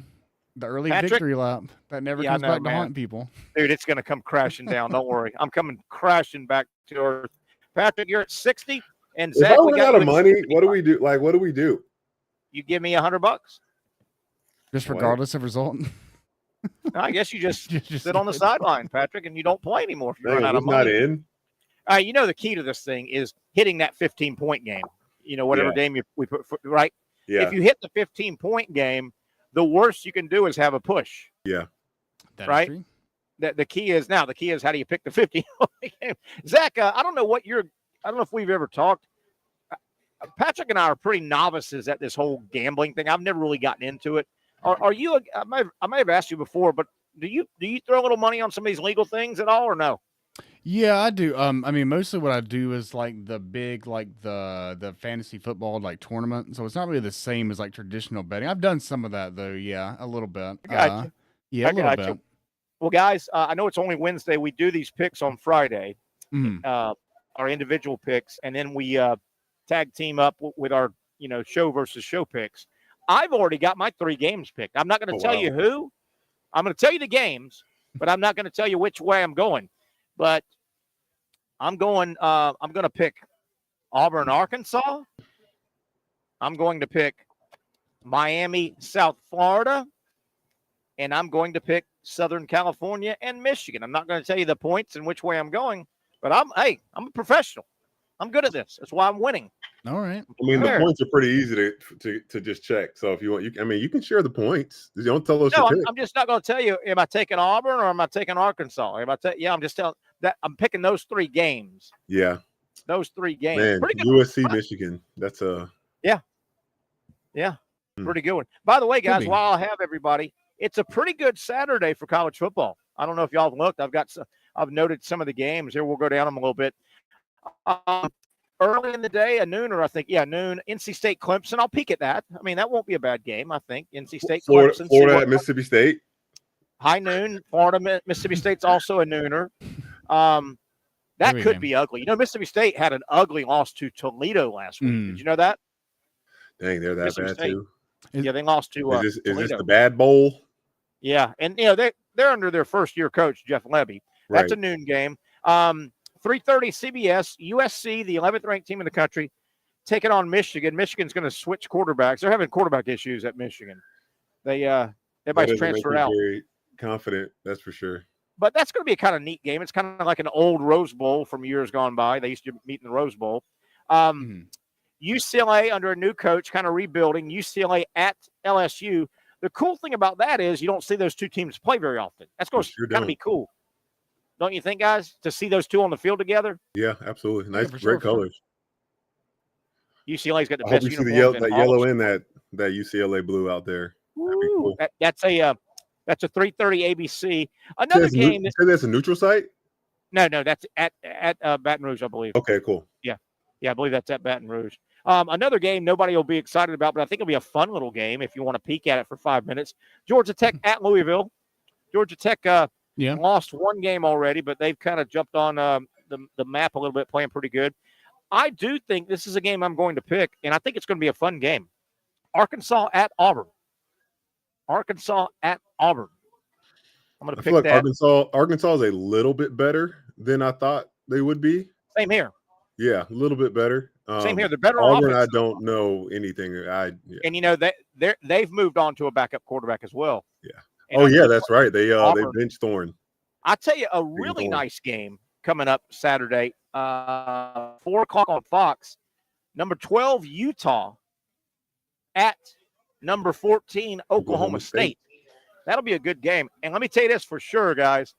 The Big 12 commissioner, he can't say this out loud. Whoever wins that game, he wants them to go undefeated to make their conference look a little bit better. Definitely. Yeah, that'd be about the only way they could really have someone emerge as like a contender would be to have that happen. Yeah, they would. Whoever wins that game in the Big 12, they hope runs the table because they have a chance then to be ranked, in the top 4 or 5. This game coming up Saturday night, I hope my viewing plays out where I can watch a little bit of this game. Miami is at South Florida. Miami, 8th in the nation. They look so good. It seems like Miami hadn't played since the Florida game, doesn't it? Seems like anybody listening? Anybody? Yeah, no. Yeah, I'm with it. Doesn't it seem like they haven't played a marquee game since then? Yeah, I know they played FAMU or somebody. It seems like Miami hasn't played since the Florida game. I think South Florida is going to hang around with Miami, and it might be a little bit of a Miami overlook, but. How about the fact that Miami is playing at South Florida? Pretty cool. I feel like they're going to beat the brakes off of Miami or off of South Carolina, South Florida. You do? I do. That should be a game you pick then. Nope. I'm not that confident. Okay. A couple more that I'm intrigued about. I think California is going to give Florida State hell. I mean, I was impressed with Cal when they went into Auburn, they were physical. I couldn't. Pat, you saw some of that game too. I think we were in the press box. Where were we at? We were watching California beat Auburn. Maybe the Miami Florida game. I think that was the same Saturday. And Zach, did you see any of that California Auburn game? They beat Auburn physically. Oh yeah, They that were was fast. it was rare to see a team from California to just physically outplay a team from the SEC like that. Yeah, and you're right. Miami has not. They played Florida A&M and then they played Ball State and they blew out both it of just them. seems like So yeah, right. they hadn't played since the Florida game, and boy, they look good. I'm intrigued though about that Miami USF. California at Florida State. I think the Noles are like a 2-point favorite. That's a dicey game, guys. Real dicey, because California is good. I'm telling you, I watched most of that. Yeah, Auburn game. I'm saying how is Florida State a 2-point favorite? Yeah. And I will say this: the wild card in that game, guys, has Florida State thrown in the towel? Their team. You know what I mean? Yeah, I mean, have they? Because it's probably. Have they thrown in the towel? Because this Cal team's pretty damn good. And then the final game, I can't wait to see the night game, 7:30 ABC. You talk about storylines. How about Tennessee, number 6 in the country, at number 15 Oklahoma? Oh, the storylines. Josh Heupel. How about Josh Heupel, the Tennessee coach? Yeah. Went to Oklahoma, quarterbacked Oklahoma to a national title. All kinds of storylines, and who he coached here with. as well. Say that he was at OC. He was Bob Stoops' offensive coordinator as well. And Stoops fired him at Oklahoma. He got fired at Oklahoma. That's his school. And, he did good things. And then, it got a little sideways. There's a lot of storylines with Oklahoma and Tennessee. The Tennessee 7-point road favorite. They're laying 7 points on the road. Tennessee? Tennessee is, yeah. Yeah, Tennessee's leading the nation in scoring. Now, What they do you haven't played think, a lot. by the way, I heard you mention it, the 10% talent fee that Tennessee, I think is going to happen all around the country. You think so? Just wondering your thoughts, yeah. And tell people what's going on. I haven't got it. Tell people what this is. Tennessee is Starting implementing next year, Tennessee's going to start charging a 10% talent fee on their tickets. I'm guessing that's probably all sports. I don't know. Is that just football or I don't know? It's absolutely only football and basketball. Tennessee's being, the trailblazer in this because they're doing so well. And I think they understand they want to get ahead of this legal thing that's going on in terms of the revenue sharing. Right. What that's going to look like, because there's still some hurdles to jump through before that comes official. But yeah, I mean, I think every team at some point is going to have because it's a luxury to go to a game. You don't have to go to a game to be, and you know what you're getting into when you get there. $13 for a hot dog, $20 for a pint. Like, that's rough. It looks like, based on what I'm reading for this, it looks like it's going to be a 10% increase on all invoices, and then the single season and single game, there could be up to an additional 4.5% on football tickets. So football tickets is going to be like a 15% increase. Wow! Oh my! It sounds like they're going to be doubled together on that.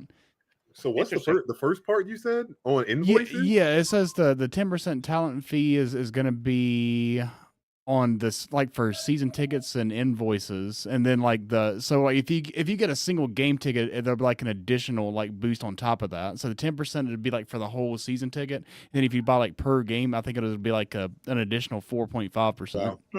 Wow. Oh, hey, Zach, real quick, you to get those season tickets, huh?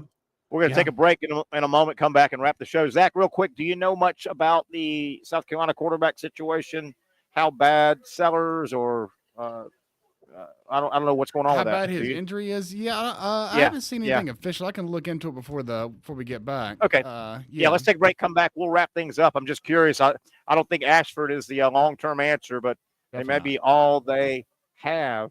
You never know. Final segment on the other side. It's been a fun Wednesday. They're always fun at Twin Peaks. Come by, say hi today, or sometime double happy hour Thursday through Sunday, late night happy hour as well. And, of course, today is still National Cheeseburger Day, and they are celebrating it big here at Twin Peaks. For those dealing with pain from a sports injury, arthritis, or spine condition, Southeast Orthopedic Specialists offers innovative new non-surgical options. Our regenerative medicine treatments, including platelet-rich plasma and other regenerative treatments, use your body's own restorative cells to aid in treating injuries. These procedures are performed in our offices and typically require minimal downtime. If you want to get back to doing what you love, our regenerative treatment options may be right for you. For more information or to schedule an appointment online, visit our website.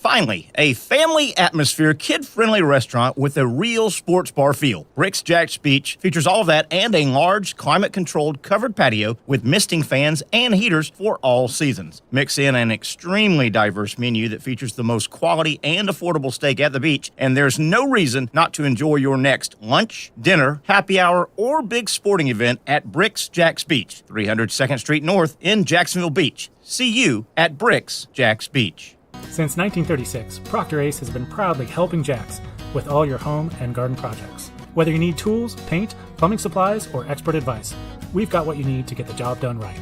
Looking to brighten your yard?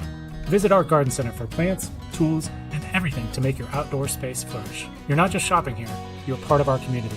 So come in today and let us help you tackle your next project with a smile. After all, Ace is the place with the helpful hardware, folks.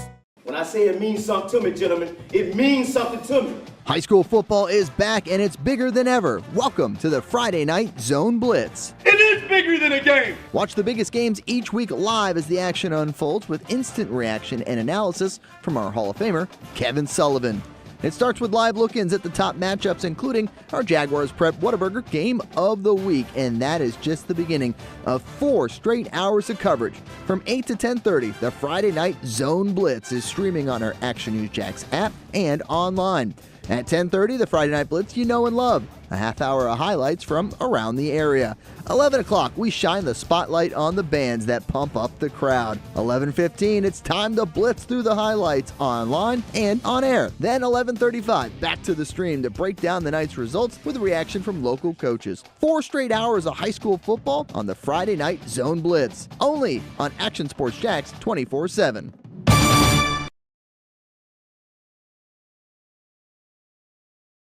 Baker Sports is local sports. Uniforms from Pop Warner and Little League to travel ball, high school, and college. They make you look good. They help you play good. Baker Sports has been helping families make memories that will last a lifetime with their Baker's Buckets. We've got a lot of these filled with baseballs and softballs in the garage. I've been throwing batting practice to Ty and Kaylee for years and also sit on the Baker's Bucket, catching Kaylee while she practices her pitching. Baker Sports is homegrown, and a lot of employees that used to play on local ball fields now work for Baker Sports, now helping you look good, play good, and make memories of your own. Visit Bakersport.com to see what Baker Sports can do for you. Custom apparel, Nike, Under Armour, Adidas, embroidery, screen printing, and more. Baker Sports is local sports from Jacksonville to anywhere in the Southeast. Bakersport.com.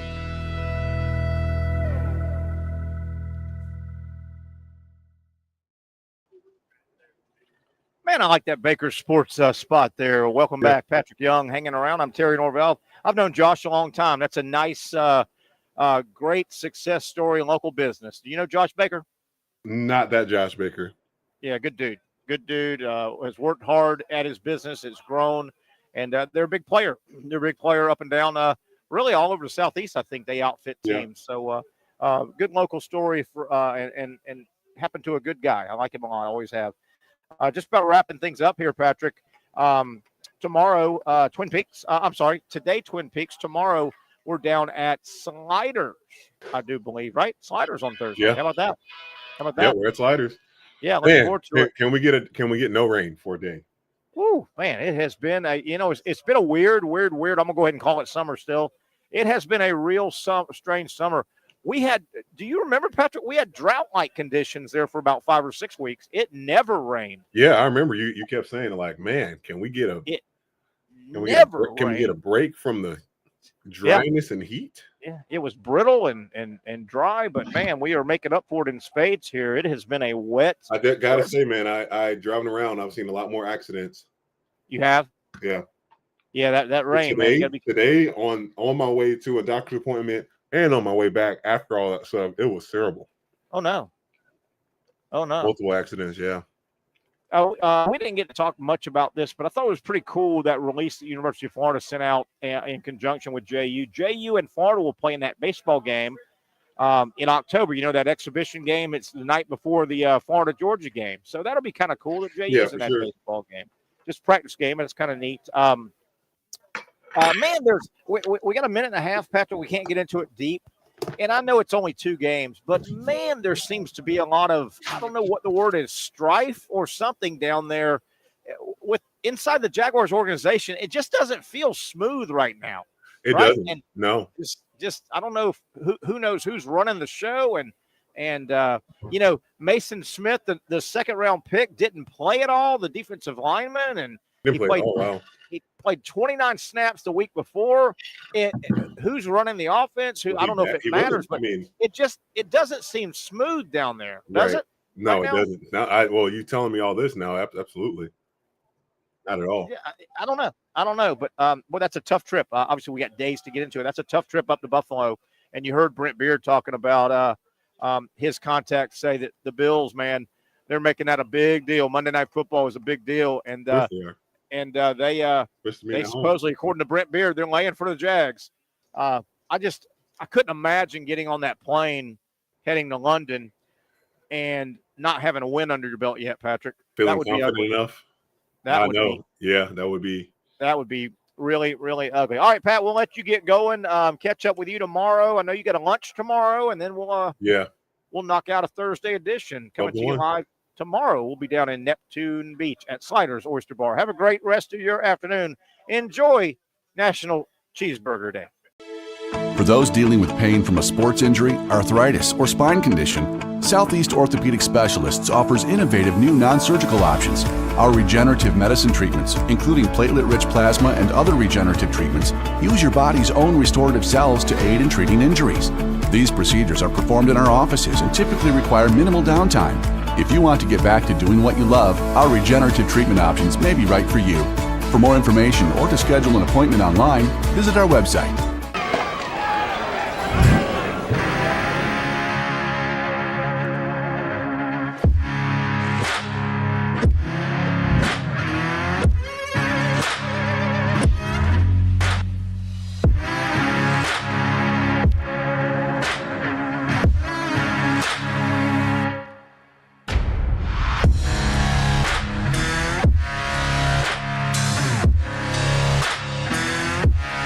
Finally, a family atmosphere, kid-friendly restaurant with a real sports bar feel. Bricks Jax Beach features all of that and a large, climate-controlled covered patio with misting fans and heaters for all seasons. Mix in an extremely diverse menu that features the most quality and affordable steak at the beach, and there's no reason not to enjoy your next lunch, dinner, happy hour, or big sporting event at Bricks Jax Beach, 300 2nd Street North in Jacksonville Beach. See you at Bricks Jax Beach. Since 1936, Procter Ace has been proudly helping Jax with all your home and garden projects. Whether you need tools, paint, plumbing supplies, or expert advice, we've got what you need to get the job done right. Looking to brighten your yard? Visit our garden center for plants, tools, and everything to make your outdoor space flourish. You're not just shopping here, you're part of our community. So come in today and let us help you tackle your next project with a smile. After all, Ace is the place with the helpful hardware, folks. When I say it means something to me, gentlemen, it means something to me. High school football is back and it's bigger than ever. Welcome to the Friday Night Zone Blitz. It is bigger than a game. Watch the biggest games each week live as the action unfolds with instant reaction and analysis from our Hall of Famer, Kevin Sullivan. It starts with live look-ins at the top matchups, including our Jaguars Prep Whataburger Game of the Week, and that is just the beginning of 4 straight hours of coverage. From 8 to 10:30, the Friday Night Zone Blitz is streaming on our Action News Jax app and online. At 10:30, the Friday Night Blitz you know and love. A half hour of highlights from around the area. 11 o'clock, we shine the spotlight on the bands that pump up the crowd. 11:15, it's time to blitz through the highlights online and on air. Then 11:35, back to the stream to break down the night's results with a reaction from local coaches. 4 straight hours of high school football on the Friday Night Zone Blitz. Only on Action Sports Jax 24/7.